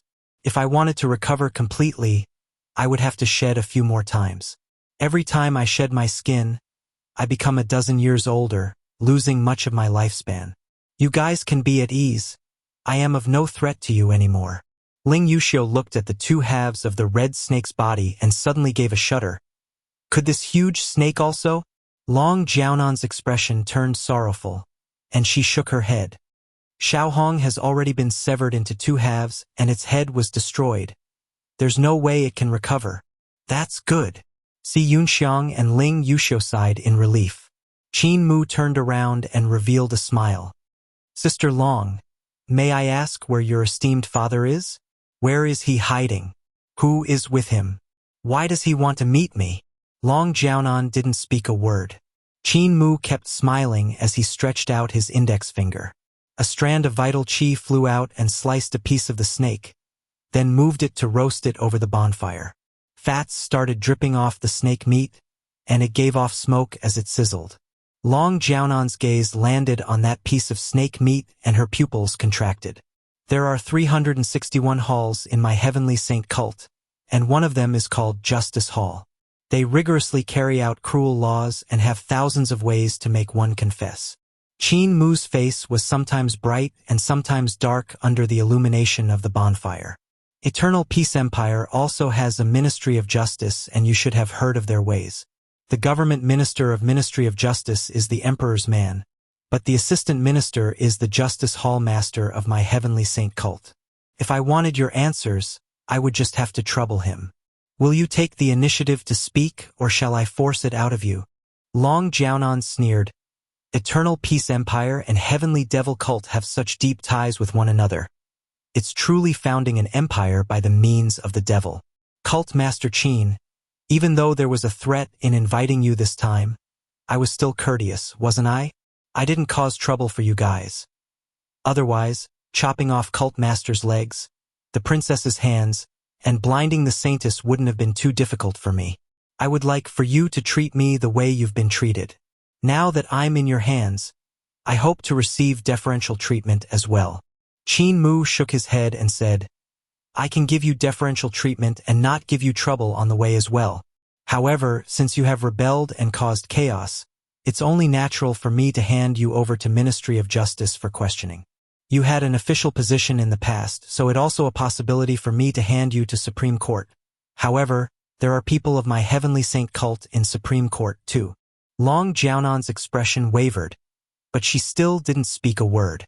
Qin Mu couldn't ask anything out from her, so he flicked his fingers to seal her souls and spirits with heavenly devil creation technique. He then said to the two girls, Fan Yunxiao's ship is fast and he shouldn't find it difficult to find his way here. He should come tomorrow. If not, 5 days is the longest he may take. Let us stay on the island for a few days and see if the Solomon seals can be brought back to life. Si Yunxiang hesitated. Cult Master feels tenderness for the lives of these Solomon seals. But if Long Jiaonan was to escape, she might find her way here again and trample on these Solomon seals once more. Cult Master cannot lust for her charm just because she's pretty. Lust for her charm? Qin Mu sized up Long Jiaonan and asked in puzzlement. She isn't pretty, so where's the charm? Si Yunxiang was astonished. Even though Long Jiaonan had a weird temper, she was still considered a beauty. Even though she had become slightly older after shedding her skin, she was still a beautiful woman. For the sacred cult master of Heavenly Saint Cult to not find her beautiful, wasn't he a little too slow? She probed, what's cult master's definition of beautiful? Someone who looks like Granny. After a moment he added without thinking, or someone plump like Sister Yuxiu. Granny C said that plump girls look nice, but I must be careful of doxies. Ling Yuxiu was very pleased and gave Si Yunxiang a glance. Her heart already secretly considered the cowherd boy to be her intimate friend. Si Yunxiang felt indignant and said, I'm from the same family as the previous cult mistress, and in terms of seniority, I should be calling her aunt. Does cult master thinks I'm pretty? You're too skinny and you're still young. You must be even younger than me, right? Qin Mu sized up Si Yunxiang and shook his head. Granny said that skinny girls are not that pretty. Being a little plump is okay, since they can bear children. Granny Apothecary also said that it's good for girls to be a little plump, but all the people in the village said he's an old rogue. Don't be sad though, you will be pretty if you eat more, but don't get too plump. Grandpa Apothecary said that being too plump isn't beautiful either. Si Yunxiang was stunned. According to Qin Mu's beauty standards, Long Jiaonan was indeed not considered beautiful, and even she herself was not considered beautiful. No wonder then that when she had taken off her clothes just moments ago and was left with only her undergarments, This fellow had not even taken an extra glance at her. It turned out that he had been brought astray by the rogues in his village. The young sacred cult master was good at everything. His wisdom, capability, aptitude, comprehension, and even resolution were all outstanding. It was just that there was something wrong with his beauty standards. Qin Mu purposely didn't lower his voice and said, "Leaving this sister long alive is mainly to lure the Dragon King out. The Dragon King's abilities are high and he has even raised a flood dragon. He's a sect master after all, so if I don't get rid of him, it will be hard for me to be at ease. I have to be very scared and on the edge every time I walk in the streets, fearing I will be killed." By handing Sister Long to the Crown Prince and requesting the help of the left and right guardians and cult protector elders, as long as the Dragon King dares to come, he will die with an intact corpse. He had a grave expression as he continued. He must die without an intact corpse. His brain must be smashed into smithereens. Otherwise, no one will know if he will come back to life. Speaking of it, I wonder why this Dragon King is looking for me. But this isn't important. The important point is that he must die. Long Jiaonan shuddered. Qin Mu's plan was too vicious. As long as the Dragon King came to save her, he would certainly die. There was no chance that he could defeat the guardians and cult protector elders of Heavenly Devil Cult. "Cult Master Qin, there's a reason why my father invited you over," she suddenly said. Qin Mu looked at her and smiled. "Sister Long is finally willing to speak?" Long Jiaonan sighed and said, "Someone found my father and said that it wasn't good for him to show himself, but that he still wanted to meet with Cult Master Qin and negotiate peace." Qin Mu was astonished. "May I ask who this person is?" "Tao Master," Long Jiaonan continued, "of so-called 3 religions and 9 schools, Tao Sect, Great Thunderclap Monastery, and Heavenly Devil Cult are considered the 3 religions, while our Dragon Rider Sect is only considered a sect of the 9 schools. Cult Master is simply too powerful, and not only did he rescue the Emperor, he even killed so many experts of Tao Sect and Great Thunderclap Monastery at the Temple of Heaven in Imperial City." Qin Mu couldn't ask anything out from her, so he flicked his fingers to seal her souls and spirits with Heavenly Devil Creation technique. He then said to the 2 girls, "Fan Yunxiao's ship is fast and he shouldn't find it difficult to find his way here. He should come tomorrow. If not, 5 days is the longest he may take. Let us stay on the island for a few days and see if the Solomon seals can be brought back to life." Si Yunxiang hesitated. Cult Master feels tenderness for the lives of these Solomon seals. But if Long Jiaonan was to escape, she might find her way here again and trample on these Solomon seals once more. Cult Master cannot lust for her charm just because she's pretty. Lust for her charm? Qin Mu sized up Long Jiaonan and asked in puzzlement, "She isn't pretty, so where's the charm?" Si Yunxiang was astonished. Even though Long Jiaonan had a weird temper, she was still considered a beauty. Even though she had become slightly older after shedding her skin, she was still a beautiful woman. For the sacred cult master of Heavenly Saint Cult to not find her beautiful, wasn't he a little too slow? She probed, "What's Cult Master's definition of beautiful?" "Someone who looks like Granny." After a moment he added without thinking, "Or someone plump like Sister Yushio." Granny C said that plump girls look nice, but I must be careful of doxies. Ling Yushio was very pleased and gave Si Yunxiang a glance. Her heart already secretly considered the cowherd boy to be her intimate friend. Si Yunxiang felt indignant and said, "I'm from the same family as the previous cult mistress, and in terms of seniority, I should be calling her aunt. Does Cult Master thinks I'm pretty? You're too skinny and you're still young. You must be even younger than me, right?" Qin Mu sized up Si Yunxiang and shook his head. Granny said that skinny girls are not that pretty. Being a little plump is okay, since they can bear children. Granny Apothecary also said that it's good for girls to be a little plump, but all the people in the village said he's an old rogue. "Don't be sad though, you will be pretty if you eat more, but don't get too plump." Grandpa Apothecary said that being too plump isn't beautiful either. Si Yunxiang was stunned. According to Qin Mu's beauty standards, Long Jiaonan was indeed not considered beautiful, and even she herself was not considered beautiful. No wonder then that when she had taken off her clothes just moments ago and was left with only her undergarments, this fellow had not even taken an extra glance at her. It turned out that he had been brought astray by the rogues in his village. The young sacred cult master was good at everything. His wisdom, capability, aptitude, comprehension, and even resolution were all outstanding. It was just that there was something wrong with his beauty standards. Qin Mu purposely didn't lower his voice and said, "Leaving this sister long alive is mainly to lure the Dragon King out. The Dragon King's abilities are high and he has even raised a flood dragon. He's a sect master after all, so if I don't get rid of him, it will be hard for me to be at ease. I have to be very scared and on the edge every time I walk in the streets, fearing I will be killed." By handing Sister Long to the Crown Prince and requesting the help of the left and right guardians and cult protector elders, as long as the Dragon King dares to come, he will die with an intact corpse. He had a grave expression as he continued. He must die without an intact corpse. His brain must be smashed into smithereens. Otherwise, no one will know if he will come back to life. Speaking of it, I wonder why this Dragon King is looking for me. But this isn't important. The important point is that he must die. Long Jianan shuddered. Qin Mu's plan was too vicious. As long as the Dragon King came to save her, he would certainly die. There was no chance that he could defeat the guardians and cult protector elders of Heavenly Devil Cult. "Cult Master Qin, there's a reason why my father invited you over," she suddenly said. Qin Mu looked at her and smiled. "Sister Long is finally willing to speak?"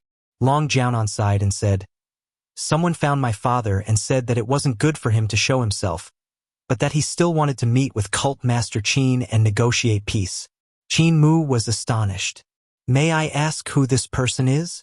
"Tao Master," Long Jianan continued, "of so-called 3 religions and 9 schools, Tao Sect, Great Thunderclap Monastery, and Heavenly Devil Cult are considered the 3 religions, while our Dragon Rider Sect is only considered a sect of the 9 schools.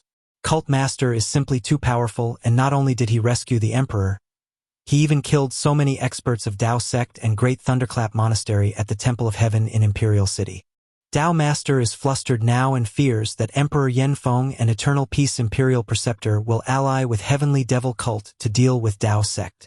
It isn't convenient for him to meet you personally, so as to prevent any misunderstandings between you and the Emperor, he found my father and requested him to invite you to Heavenly Dragon Island for a meeting. Her expression turned cold. "I was courteous to you on the way here, but do you really think I didn't want to kill you? You killed countless disciples of my Dragon Rider sect in Heaven Wave City, and the Emperor even seized our properties and executed our entire family. So my grudge with you guys is deeper than the sea. However, Tao Master is my father's benefactor and had saved his life before. I don't dare to go against his words." Qin Mu had a pensive look as he rubbed his chin. Another few stubbles had popped out on his chin, which was really irritating. "Tao Master wants to meet me to negotiate peace, yet Tao Sect is negotiating peace with my Heavenly Saint Cult but not with Eternal Peace Empire." He pondered over it. "Tao Master is worried about my Heavenly Saint Cult allying with Eternal Peace Empire to attack Tao Sect, since he's already old and doesn't have many years left to live. He can still protect Tao Sect if he negotiates peace now. Otherwise, once he dies, Tao Sect is going to be eradicated." The snake meat was very fragrant, and the fish was also not bad. However, Long Jianan only ate a few pieces of fish and didn't even try the snake meat. Qin Mu politely offered it to her twice, but seeing how she simply didn't want to eat her snake, he could only drop this thought. The next day, Si Yunxiang and Ling Yuxiu had woke up early, yet they saw Qin Mu already moving around on the island, his footstep never ending. Sometimes he was walking through the beach, and at other times he was walking over the sea. He would even leap up into the clouds at times.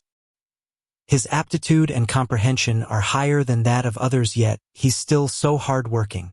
Si Yunxiang gritted her teeth and thought to herself, "If it wasn't so that I wouldn't have a chance to kill you, would there be a need to be so hard-working?" Qin Mu had no other thoughts in his mind as he executed Overlord Body 3 Elixir technique while walking. He operated the technique, trying to merge all kinds of techniques into one to comprehend unity technique of 6 directions realm. Si Yunxiang was wrong. Qin Mu's aptitude was definitely the lowest tier. Back then, the people of disabled elderly village had tested it, and he wasn't even a spirit body but merely an ordinary person. Qin Mu should have lived his whole life ordinarily, yet who would have expected that an overlord body from village chief would ignite Qin Mu's fighting spirit, as well as the fighting spirit of everyone in disabled elderly village, pushing all kinds of spirit pills and miraculous medicines onto him. Furthermore, Qin Mu was indeed hardworking and could even be the most hardworking person in the world. There was also an invincible belief in him that he was the overlord body that surpassed others. If he was inferior to others, that could only mean that he wasn't working hard enough. His current cultivation and abilities were not entirely due to the grooming of village chief, Granny C, and the rest or gained by chance encounters, but mostly his hard work. If an ordinary person was willing to use their brain and work hard, it was hard to imagine how big their potential would be. No one could find someone extraordinary based on hard work before they succeeded. Only after success would others find the person extraordinary, when they looked at a legend, yet they would all be overlooking the person's hard work. Si Yunxiang and Ling Yuxiu saw this situation and began to cultivate diligently as well. The two girls cultivated by themselves and didn't disturb each other. Long Jiaonan laid under the tree and breathed in and out, trying to shed her skin again. However, since her injuries were too severe and the energy consumed would be too great, she couldn't do it. If she shed her skin once more, she would become a middle-aged woman.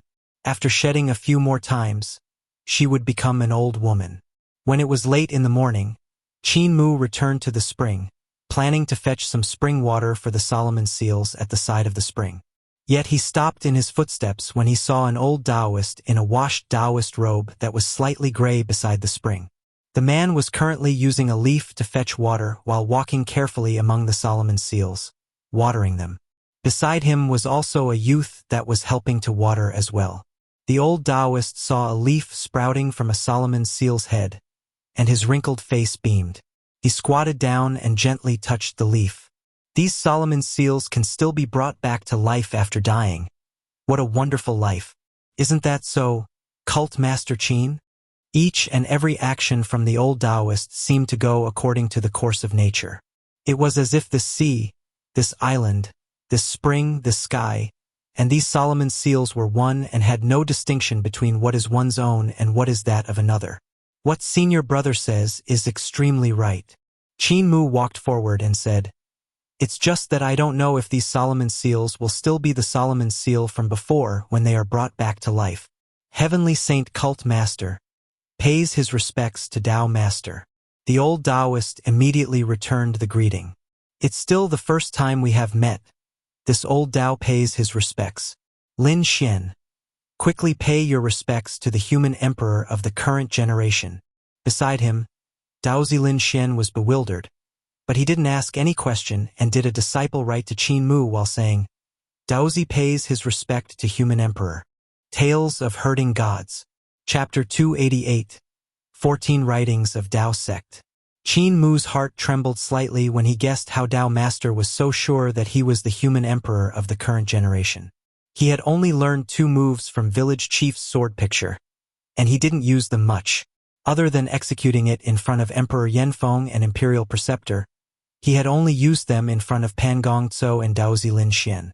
When Daozi Lin Xian had followed Dan Yangzi to block the gate of Imperial College, he was defeated under the first move of sword picture, sword treading mountains and rivers. When he returned back to Tao Sect, he must have shown Qin Mu's sword treading mountains and rivers. Tao Master must have more or less known that Qin Mu's sword skills came from village chief, but he couldn't confirm Qin Mu was the human emperor of the current generation. As for why he had such a confident tone, he was actually testing the waters. Qin Mu's thoughts were also meticulous, but even though he guessed Tao Master's thoughts, he didn't deny and also went to fetch some water for the Solomon seal while saying with a smile, "Tao Master possesses remarkable abilities and your wisdom surpasses others." Tao Master and Daozi Lin Xian were using leaves to carry water while he used his vital qi to sweep up the spring water, which was more convenient and much faster. Old Tao Master saw him using vital qi and said, "Tao follows the nature. Human emperor, what's the rush?" Qin Mu said, "Being free from nature, we should apply what we learn." Since Tao Master is not applying, why did he have to learn? Tao Master frowned, but his eyebrows soon smoothed out again and he smiled. The disagreement of our sects comes from our ideals and how we conduct ourselves in society. I won't debate with you over the teachings of Tao sect and Heavenly Devil cult. Human Emperor has withdrawn from worldly affairs for several hundred years, yet his student has come back. You must be planning something. Am I right? Qin Mu used his vital qi to control the flow of the water, then said seriously, "What can I be planning?" Village chief said that the human emperor is a responsibility, but until now, I still don't understand what good can come from being the human emperor. First, there's no authority, and second, there's no power, yet I still have to carry responsibility. If Tao Master is willing, I could give it up to you.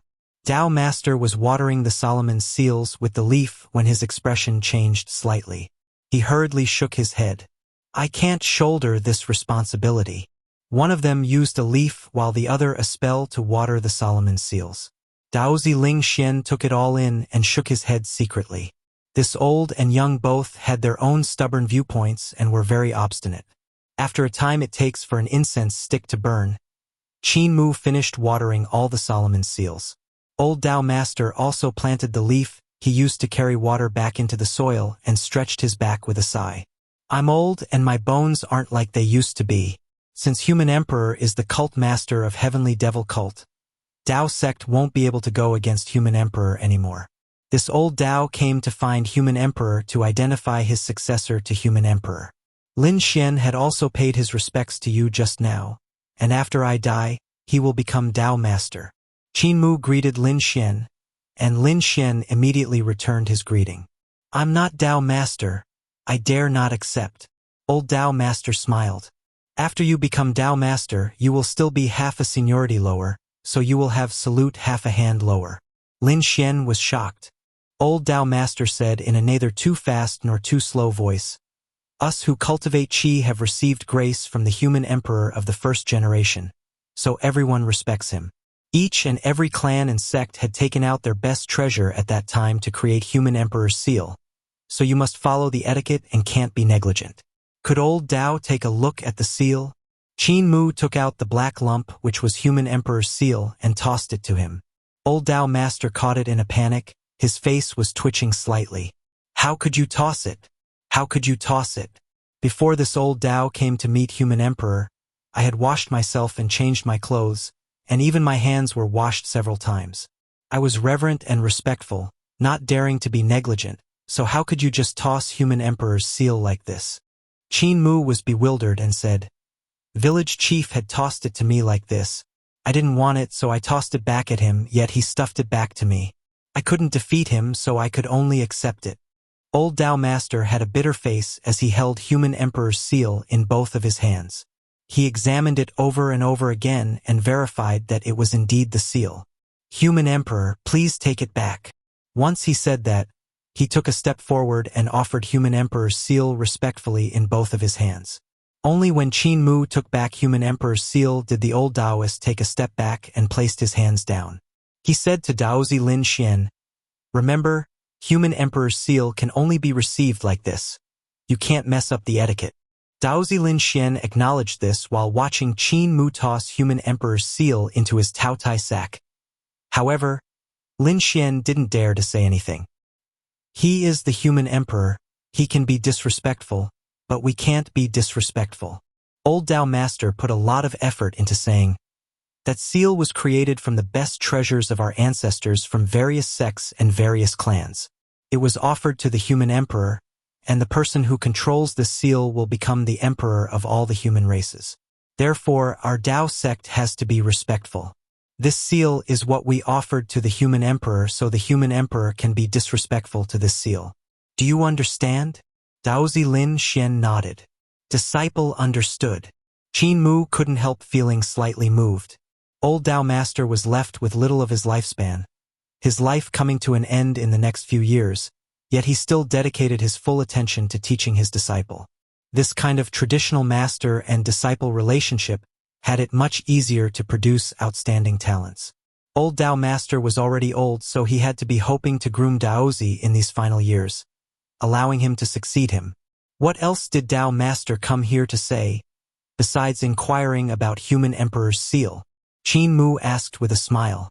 Old Tao Master looked him deeply in the eyes and said, Human emperor should know that the reform of eternal peace imperial preceptor and Emperor Yanfeng isn't the orthodox path and will bring the wrath of heaven. This snow disaster was a warning, so for all the people in the world, human emperor should stop this reform. Qin Mu shook his head. The general situation of the world is rolling forth like a flood. May the deceased rest in peace while the living move on with their lives. Whoever dares to stand in front to block the path will be crushed. I can only go with the flow along with the flood. Old senior brother, you have already suffered quite a lot. Why are you still so stubborn? Old Tao Master sighed. I won't argue with you. No matter how we'd argue, it's still about the teachings of both sides, so it's hard to convince the other. That's why it's better to not argue at all. Since you are insistent on supporting imperial preceptor's reform, I will only say one thing to you. Tao follows the nature, and the reform seeks to change Tao to change nature. God is born in nature and formed by the great Tao. If you want to change Tao, you know its advantages and disadvantages. Great ruins was the mistake of our predecessors, but human emperor should have noticed that by now. Qin Mu was slightly stunned. Tao Master obviously knew more inside stories about this. However, Tao Master wasn't willing to speak more about it and said, I came to see human emperor and express my intentions. Tao sect is enemy with eternal peace, but we won't be enemies with human emperor. Disciple, bring 14 writings of Tao sword over. Lin Xian took out a stone tablet from a leather sack around his waist. That stone tablet was 6 yards tall when taken out, and on it were some sword markings drawn vertically and horizontally. Lin Xian hesitated. Tao Master. Show him, said old Tao Master. Old human emperor's sword skills are better than mine and even more superior. I've shown imperial preceptor the 14 writings of Tao sword, so why can't I show them to the current human emperor? Daozi Lin Xian erected the stone tablet nearby, and old Tao Master said, 14 writings of Tao sword, 1 writing for 1 sword. When eternal peace imperial preceptor came to Tao sect to seek knowledge, I let him look for 14 days, so I will let human emperor look for 14 days as well. As for the pre-celestial supreme mystery technique of our Tao sect, I won't be showing it to human emperor. Qin Mu revealed an expression of astonishment. Old Rulai had also allowed him to see Rulai's Mahayana Sutra. However, he only showed him the skills and not the technique. Now Tao Master was allowing him to see the technique of pre-celestial supreme mystery technique, but not showing him the skill. No matter what, both masters of the 2 sacred grounds were broad-minded. Qin Mu muttered to himself irresolutely and took out great educational heavenly devil scriptures. I'm not used to receiving favors from others, so this is great educational heavenly devil scriptures. I will allow Daozi to read for 14 days. Daozi Lin Xian's heart was quite moved, and he looked toward his master. Old Tao Master's face changed slightly, and he muttered to himself before saying, Since he let you read, you will read. If great educational heavenly devil scriptures contain good, you are a god. If it contains evil, you are devil. If you fall and become the devil, it just means your cultivation was not enough, your nature was not enough. Daozi Ling Xian understood. Qin Mu sat in front of the stone wall and looked at the sword traces on the stone wall. These sword traces were vertical and horizontal and didn't look like they had any pattern to them. When he looked at the first one, he didn't see anything wonderful about it, but once he put his mind to it, he gradually felt some wonderful sword will. In his eyes, the sword trace was no longer a sword trace, but seemed to have some mathematical reasonings. There seemed to be a Taoist scribbling with a brush and writing down the reasonings of algebra. It was then gradually transformed into a black and white Taiji diagram that was stirring up. A dot threading the vast movements yin and yang come and go within 2 modes. Qin Mu's heart slightly trembled. The cultivation method of Tao sword was indeed different from other, and an extremely deep sword will was carved into the sword trace on the wall. This sword will contained mathematical reasonings and formed the first form of Tao sword. The mathematical reasonings contained in Tao sword's first form was the yin and yang calculation of the binary system. This can be compared with computational canon of supreme mystery. Qin Mu's mind was slightly stirred. He had comprehended most of computational canon of supreme mystery, so the first form wasn't hard for him. Not long after, Qin Mu finished comprehending the first form of Dao sword and turned to look at the second sword trace.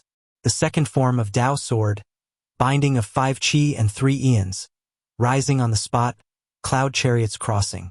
This sword trace contained a ternary system and a canary system which correspond to 3 eons and 5 qi. The mathematical reasoning behind this move would construct the sun, moon, and earth, while the 5 qi would face the eons. This move wasn't considered difficult for Qin Mu as well. He used the time it takes for an incense stick to burn to finish comprehending this move before going to look at the third sword trace. The third form of Dao sword, 5-colored auspicious clouds cover, celestial sounds tinkling on the 3 heavens. This move also used 3 eons and 5 qi. However, it was superior and included the transformation of 3 eons and 5 qi. Qin Mu spent a whole hour to finish comprehending this move. The fourth form of Dao sword, turning heavenly cycle silently, meeting every manifestation of nature shifting. The mathematical reasoning in this move was extremely complicated and interrelated with the mathematical reasoning of 3 producing all things. Using computational canon of supreme mystery to understand the marvel of this move was extremely difficult. When Qin Mu solved the marvel of this sword trace, he realized that the sun was about to set into the sea. The sky was already turning dark, and the island was all red from the shine of the red sun on the surface of the sea.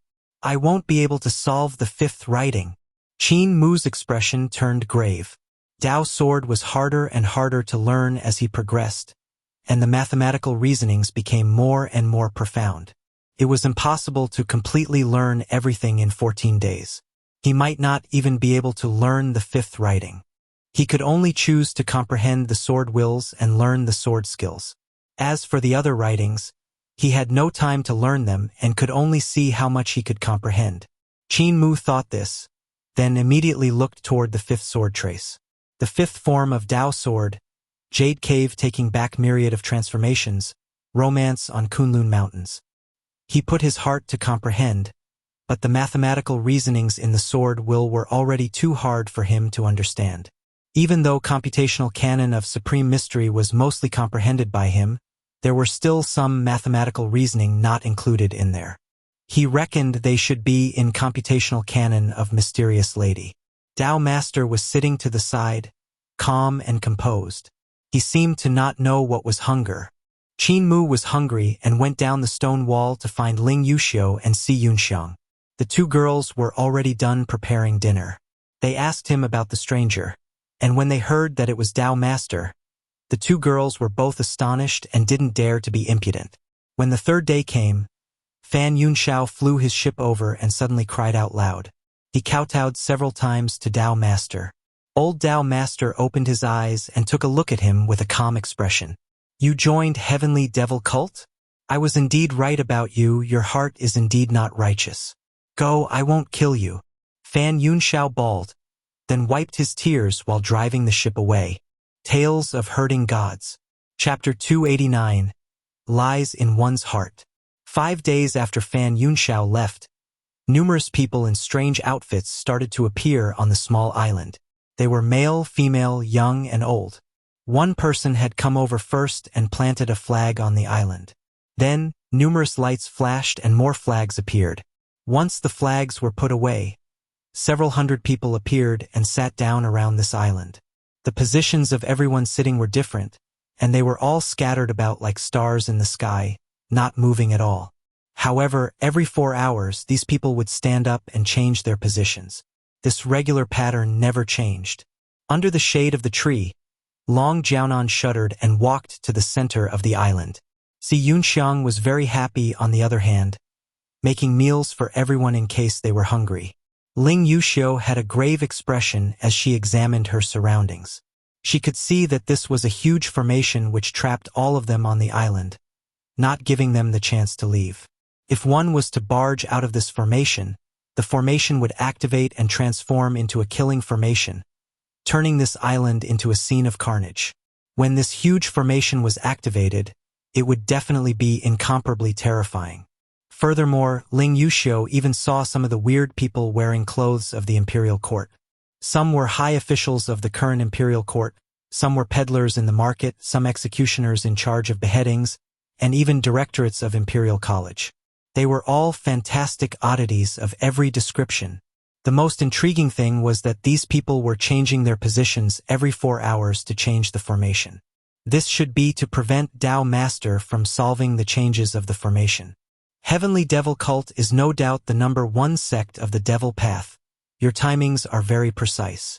Old Tao Master was examining this killing formation, and he couldn't help exclaiming to himself endlessly, I can calculate the changes in the formation in precisely 4 hours, and they changed the formation at precisely this moment. Formation Hall Master is really crafty. Formation Hall Master was the directorate of Imperial College's Hall of Array Element and was bestowed the role of an Imperial Secretary by Emperor Yanfeng. He was a favorite of the Emperor and was frequently summoned to the palace to be consulted with matters of the Empire.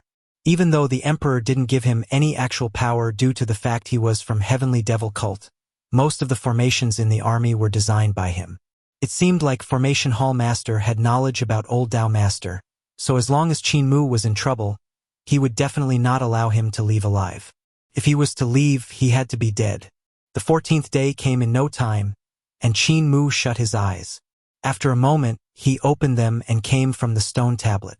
He saluted Tao Master. Senior brother, much thanks for letting me comprehend Tao Sword. Tao Master got up to return the salute. I dare not. Human Emperor of course has the right to comprehend Tao Sword. I have shown Tao Sword to you and Rulai will also show Rulai's Mahayana Sutra to you. Human Emperor is worthy of us doing so. Qin Mu said, I've already seen Rulai's Mahayana Sutra. Tao Master was stunned. After some time he shook his head and smiled. This old fellow is still clever and sly, always one step ahead of me. Disciple, hand great educational heavenly devil scriptures back to human emperor. Daozi Lin Xian came back to his senses from his comprehension and immediately pulled great educational heavenly devil scriptures back into a ball of thread, passing it back to Qin Mu with both hands. Qin Mu smiled. Your age and mine are similar, so there's no need for so many formalities. Daozi Lin Xian shook his head and said, There's nothing wrong with formalities. I am not yet Tao Master and will always be your junior. Helpless, Qin Mu said. Even though Tao Master had never seen great educational heavenly devil scriptures before, his phrase that it contains evil and good achieved the samadhi of great educational heavenly devil scriptures. How much good and how much evil did you see when you were comprehending great educational heavenly devil scriptures? Daozi Lin Xian hesitated for a moment, and Tao Master smiled. He said, Cult Master Qin is an expert in this field, so just speak your mind. Daozi Lin Xian said, It might be because first impressions are strongest that when I first read great educational heavenly devil scriptures, I found almost every sentence to be harmful. Only when I read until the writings in the middle did I feel a different flavor to them. At that time, there was no longer righteous or evil in my heart. When I reached the writings at the end, I felt that I might have misinterpreted the writings in front, so I read over them again, and this time I had different thoughts and feelings.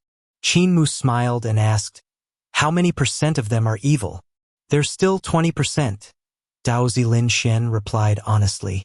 Qin Mu said, Your Tao heart is still 20% devilish. However, you are already much better than Fozi. When Fozi Fo Xian read great educational heavenly devil scriptures, every part of it was evil to him. He may have had the appearance of a Buddha, but he was an unsalvageable devil in his heart. Daozi Lin Xian was stunned and came to an enlightenment. So that's why. He found it somewhat hard to accept this result in his heart, so he asked Qin Mu with his gaze flickering, When human emperor read great educational heavenly devil scriptures, how many % of it was devil? All of the writings in great educational heavenly devil scriptures are righteous writings, but they are also devilish writings. It all depends on how I use them. Daozi Lin Xian was stunned. This, Qin Mu said with a deep meaning, the path of the saint is none other than the everyday use of common people, which is the first sentence of great educational heavenly devil scriptures, already makes things clear. You and I are also part of the common people, so when the hearts of you and I are righteous, great educational heavenly devil scriptures are righteous. When the hearts of you and I are evil, great educational heavenly devil scriptures will be evil. I can use them as a righteous technique, but I can also use them as an evil technique. The wonders of usage lie in one's heart. The wonders of usage lie in one's heart? Daozi Lin Xian was stunned again and felt that what Qin Mu said was very logical. Old Dao Master immediately shouted, "Tut! Don't listen to his teachings. It's their askew reasoning of being free from nature. You are the next Dao Master. Be careful of being bewitched by his clever words and entering his devil cult." Daozi Lin Xian came back to his senses, sweating profusely. His entire body was drenched as he thought to himself. He used the chance to guide me to talk about the teachings of the devil cult, attempting to bewitch me. His teachings of being free from nature are different from my Dao sect's teachings of Dao following the nature. Old Dao Master said righteously, "Cult Master Qin's nature is indeed higher than yours, so you will have to be careful if he comes against you with the identity of the devil cult master in the future. You can't only think of him as the human emperor and forget that he is also the heavenly devil cult master." Qin Mu didn't know whether to laugh or cry. Old Dao Master was actually treating him like severe floods and fierce beasts, paying extra attention to guiding his disciple to prevent him from being pulled into heavenly devil cult. Old Dao Master said, "How does human emperor see Dao sword?" Qin Mu said solemnly, "I struggled with the mathematical reasonings. They were extraordinarily intricate. The last few moves also seemed to transcend from mathematical reasonings and close in on Dao." Old Dao Master smiled as he said words with a deep meaning to them. "The Dao sword of my Dao sect can also be seen as how to accurately measure a circle. The digits of pi are close to endless, and the circular ratio of pi can't conclude with just Sukong and Qingjing, since at the back there are still digits that couldn't be counted. Dao has no end, and pi also has no end, so why is there a need to change Dao? Why is there a need to transform Dao?" Qin Mu was stunned. This old Dao Master was propagating righteousness and justice of Dao sect to him. "Dao Master, take care not to overdo it," Qin Mu said with a smile.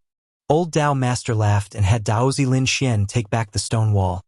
"Human Emperor, your identity is special, and there will be quite a number of terrifying enemies, so it's still best for you to return to Great Ruins as soon as possible. The daughter of the Dragon King was sent by me. Could you let old Dao bring her back?" Qin Mu looked at the Solomon's seals under their feet, noticing that a few leaves had already grown out from most the herbs. However, there were also some that had already died. "You don't have to worry. She will listen to my words and never come back here again." Old Dao Master smiled. "You didn't lose anything, while she was the one who lost much." Qin Mu nodded and called Long Jiaonan forward. The woman endured her pain and stumbled over. Qin Mu asked, "Are you still going to be my enemy? My Dragon Rider sect was eradicated because of you. I have no choice but to be enemies with you. Without me, your Dragon Rider sect would still have been eradicated. This was simply the reality of your situation. Even if I hadn't been in Heaven Wave City, you guys would still have met the same end." Qin Mu told her. "I was there only by coincidence. It's natural for you to hate me, but the next time you come, I will kill you. I won't hold back." Long Jiaonan gritted her teeth. "I won't hold back as well." Qin Mu shook his head. "You already have no chance. Don't shed your skin anymore. The more you shed, the older you'll get. Follow Dao Master and leave." Long Jiaonan stood beside Dao Master in a daze. Every time she met Qin Mu, she would discover that he was stronger than he was previously. The next time she saw him, would she still be his match? Did she still have a chance? However, her wisdom was soon drowned out by her hatred, throwing this momentary daze to the back of her mind. Old Dao Master cupped his fists and said, "Farewell." Qin Mu returned his salute and rose. "Send Dao Master off." Whoosh! All of the Hall Masters, Guardians, and Heavenly Kings of Heavenly Devil Cult stood up and opened up a path. Old Dao Master brought Long Jiaonan and Daozi Lin Xian out of the island. A cloud then appeared under their feet to bring the three of them away. Qin Mu looked at the heavenly devil cult followers around and waved his hand with a smile. Disperse, disperse. Everyone saluted him and their huge flags swept around them, making them vanish without a trace. However, Heavenly King Yu and Heavenly King Wang remained. It was evident that they were worried about Qin Mu's safety. Qin Mu smiled. No need to be so worried about me, you guys can leave as well. The two heavenly kings looked each other in the eyes. Using their clothes to cover themselves, they vanished on the spot. I don't think they will go far, Si Yunxiang said. Qin Mu nodded, but Ling Yuxiu was anxious. Great cult master, you only care about putting on airs in front of your subordinates and let them leave, so how are we leaving? Qin Mu hesitated for a moment. He was indeed putting on airs. The elders of the village had taught him to never lose heirs even if he lost to others. So he didn't let the followers of Heavenly Devil Cult bring him off this island on the East Sea so that he didn't lose face in front of them. Do you think Fan Yunxiao will come back for us? He probed. The two girls laughed grimly and said in unison. He cried so miserably when he left, of course he won't be coming back. Qin Mu muttered, why don't we return back by the sea? We have no choice then. Si Yunxiang looked back at the spirit spring, a little unwilling to leave. Say, do you think the Solomon seals will still remember us when they wake up? I don't know. Qin Mu turned back and saw the overflowing greenery beside the spirit spring and shook his head. They died once, so if they had souls, they should have already landed into the dark Yudu. Yet their bodies will come back to life. As for whether their souls will still be the original ones and their memories their original memories, or whether a new soul will be born in their bodies with their memories like a sheet of blank paper, I do not know. Si Yunxiang was slightly depressed. But she saw Qin Mu and Ling Yuxiu already on the sea surface, so she immediately chased after them. A wave grew under Qin Mu's feet and continued to surge forth like a dragon head, carrying them toward the west. Meanwhile, at another place, Grand Shaman received news from Pangong Tso and immediately left Roland's Golden Palace to head to the west. He walked for a long time around the vast great ruins, traveling through the snow mountains and into the flaming desert. He came to West Earth and climbed the highest peak there. The golden peak of this divine mountain was empty, with only a sacrificial altar remaining. Grand Shaman took out 3 incenses and lighted them. The smoke rose in spirals and reached high heavens.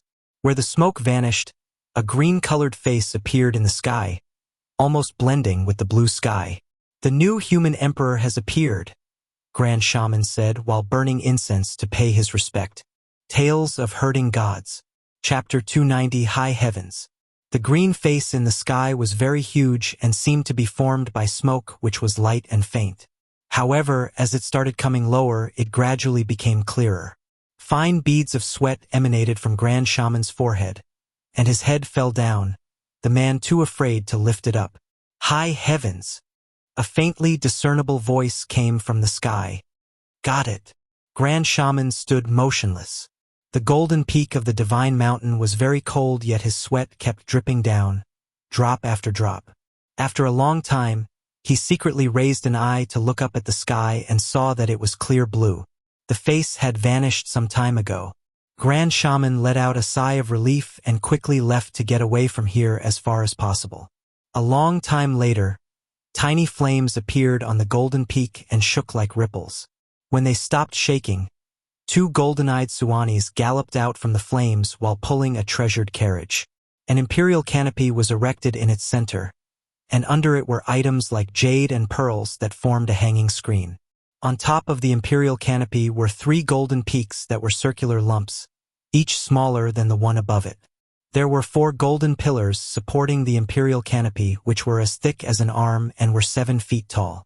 Besides each pillar stood a beautiful maiden, their vital chi forming a ring at the back of their heads. Their robes fluttered in the wind, and they were all wearing different colored attire. The maiden in green was carrying a jade vase in her hand. The maiden in red was hugging a 7-stringed guqin. The maiden in yellow was carrying a sword in both of her hands, while the maiden in white was hugging a pipa. Under the imperial canopy and past the jade and pearls, a man in purple could be seen sitting upright. He was still and had an extraordinary atmosphere. The 2 Suani's bodies overflowed with brilliant lights and vibrant colors, as they stepped on auspicious clouds, while pulling the treasure carriage at a lightning-fast speed toward Middle-earth. The treasure carriage wasn't careful like Grand Shaman, who had avoided the vast great ruins. This carriage just drove straight in, leaving a trail of light as it rushed toward Eternal Peace Empire. The people in the carriage seemed to not mind the dangers of great ruins at all. When night fell, darkness enveloped the land, and the two Suanis emanated flames that rose into the sky. They were extremely eye-catching in the darkness as they pulled the treasured carriage in the dark.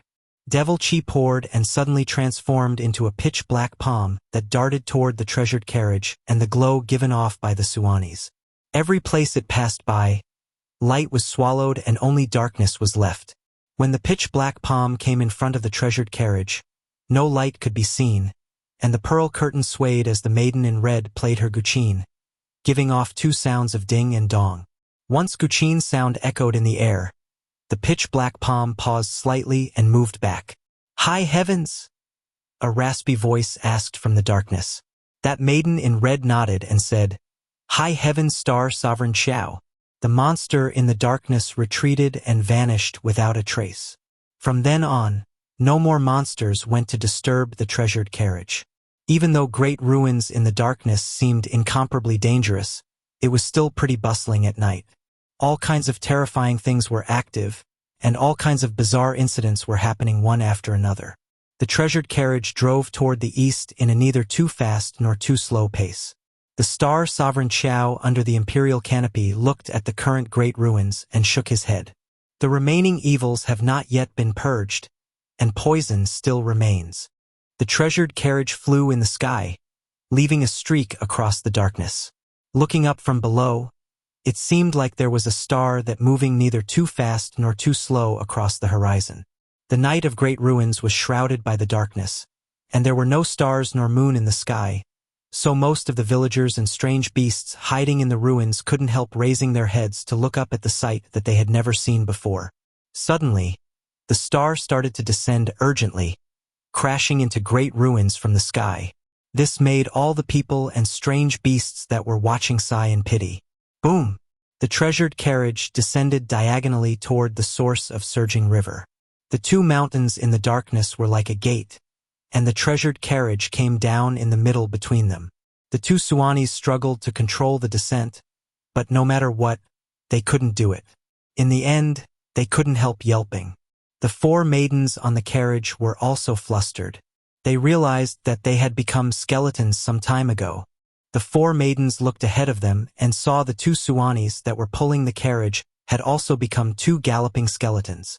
Under the imperial canopy there was another skeleton. He was calm and composed as he snorted coldly.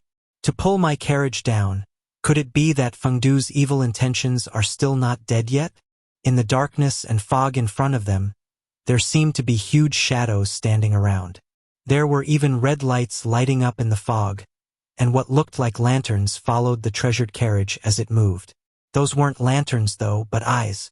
The shadows gradually faded, and the red lights vanished one after another as well. The flesh on the two Suanis came back, and they didn't feel that the carriage was heavy once more. They immediately exerted force and pulled the treasured carriage back into the sky. The four maidens on the carriage saw their flesh recovering and couldn't help letting out sighs of relief. Star Sovereign Xiao's body also returned back to normal, and he said indifferently, "Fengdu, not heeding the discipline of Yudu, to even dare go against high heavens. This place will be gotten rid of sooner or later." The treasured carriage continued to move forward along surging river, but only when the sky was turning bright did they see the end of great ruins that was over 1,000 miles away from them. Suddenly, a sword light rose from below and exploded in mid-air. Instantly, snow-bright lights burst forth, and they actually eclipsed the light from the sun. The Suanis and the four maidens on the carriage immediately closed their eyes. When they opened them later, the four maidens cried out in astonishment. The world-shaking sword light had vanished, and in front of the carriage were majestic mountains and rivers. The towering peaks and precipitous ridges were unending. What was weird was that these mountains and rivers weren't there just a moment ago, but now were seemed to be floating on the clouds. It was as if they had grown out from the clouds. The rivers flowing out from the towering mountains and precipitous ridges were even giving off sounds of crashing water. There was even a waterfall running down from the cliffs, flowing down like jade. These green mountains and azure water floated among the clouds, and there was nothing abnormal about them. They didn't look like mirages. "Halt!"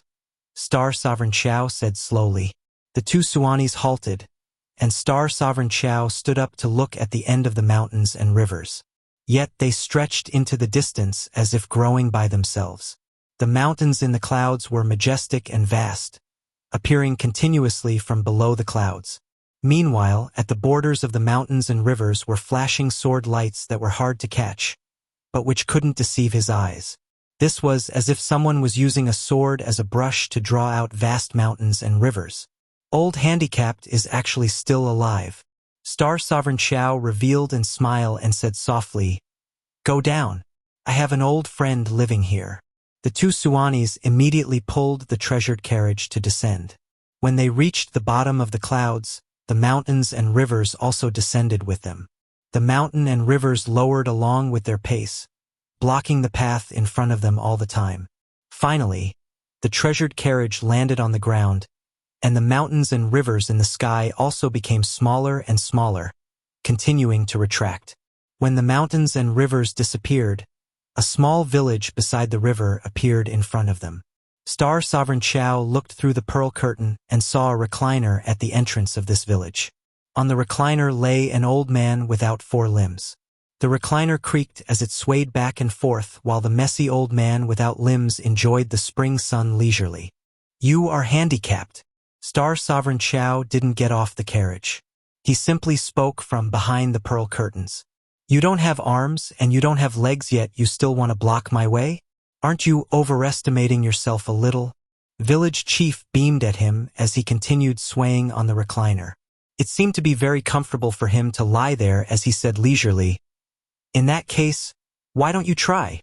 I have no arms and legs and only a few years of lifespan left, so you should definitely have the confidence to kill me, right?"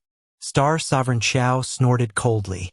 "You don't have many years left to live, so you can't protect the new human emperor. However, I won't use my life to fight head-on with that disabled life of yours. If you don't dare to fight with your life, then return." Suddenly, Village Chief's vital chi transformed into arms and legs so he could stand up from the recliner. As he walked towards the treasured carriage, the two Suanis instantly felt their blood run cold, and the 4 maidens on the carriage also revealed appalled expressions. In their eyes, the dry and thin old man's body became bigger and bigger, more and more majestic as he came closer.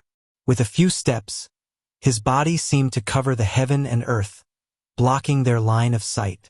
"You can't protect the new human emperor." Star Sovereign Xiao stood up, and the imperial canopy on the carriage started to spin. The pillars under the canopy became thicker and thicker, as well as taller and taller. As the imperial canopy expanded in the wind, the jade and pearls became bigger as well, as if they were stars that surrounded the Star Sovereign. The 4 maidens in front of him seemed incomparably small, and the 2 pure-blooded Suanis which had huge bodies also seemed pitifully small at this instant. Zhng. The sword from the maiden in yellow came out from its sheath and landed in Star Sovereign Xiao's hand. He swung his sword and met with the sword swung by the old man in front of him. The instant the 2 sword lights met, surging river was cut off and the water started flowing backward. The bright sword lights vanished with a flash. Where the sword lights had vanished, Village Chief was still sitting in the recliner and creaking as he swayed. Star Sovereign Xiao had also sat back down and the size of the treasured carriage had returned back to normal. It was as if the giant and the sky full of stars had been just an illusion. "I won't kill the human emperor, but other people will come." Star Sovereign Xiao looked at the elder lying in the chair across the pearl curtains and said indifferently, "Some young people from high heavens will find him." Village Chief said lazily, "As long as it isn't you old farts, feel free to send them." Star Sovereign Xiao looked at him deeply and suddenly said, "Return to high heavens." The 2 Suanis immediately turned the carriage around and rose into the sky, galloping back into the west. On the carriage, the maiden in green asked, "Star Sovereign, Why are we returning just like this? Star Sovereign Xiao didn't say a word, but suddenly grunted. Droplets of blood dripped down from the carriage and landed in the forest of great ruins that was below them. Wherever the fresh blood landed, flowers would bloom in the entire mountain and plants would grow in a frenzy. They spread until they covered the whole mountain. Whoosh! The imperial canopy fell backward and dropped into great ruins, scattering all the jades and pearls in the wilderness. Star Sovereign Xiao's face was slightly pale as he said solemnly, "No need to pick them up. Return to high heavens as soon as possible." The four maidens were shocked, and the two Suanis increased their speed as they galloped toward the west. At the gate of disabled elderly village, the recliner swayed when the chair split into pieces. Village chief fell to the ground and called out in a hoarse voice, "Apothecary, apothecary." Apothecary ran out in a panic and grumbled, "Still want to put up a strong front when you don't even have any limbs? Serves you right. Stop moving. Let me check on your injuries first."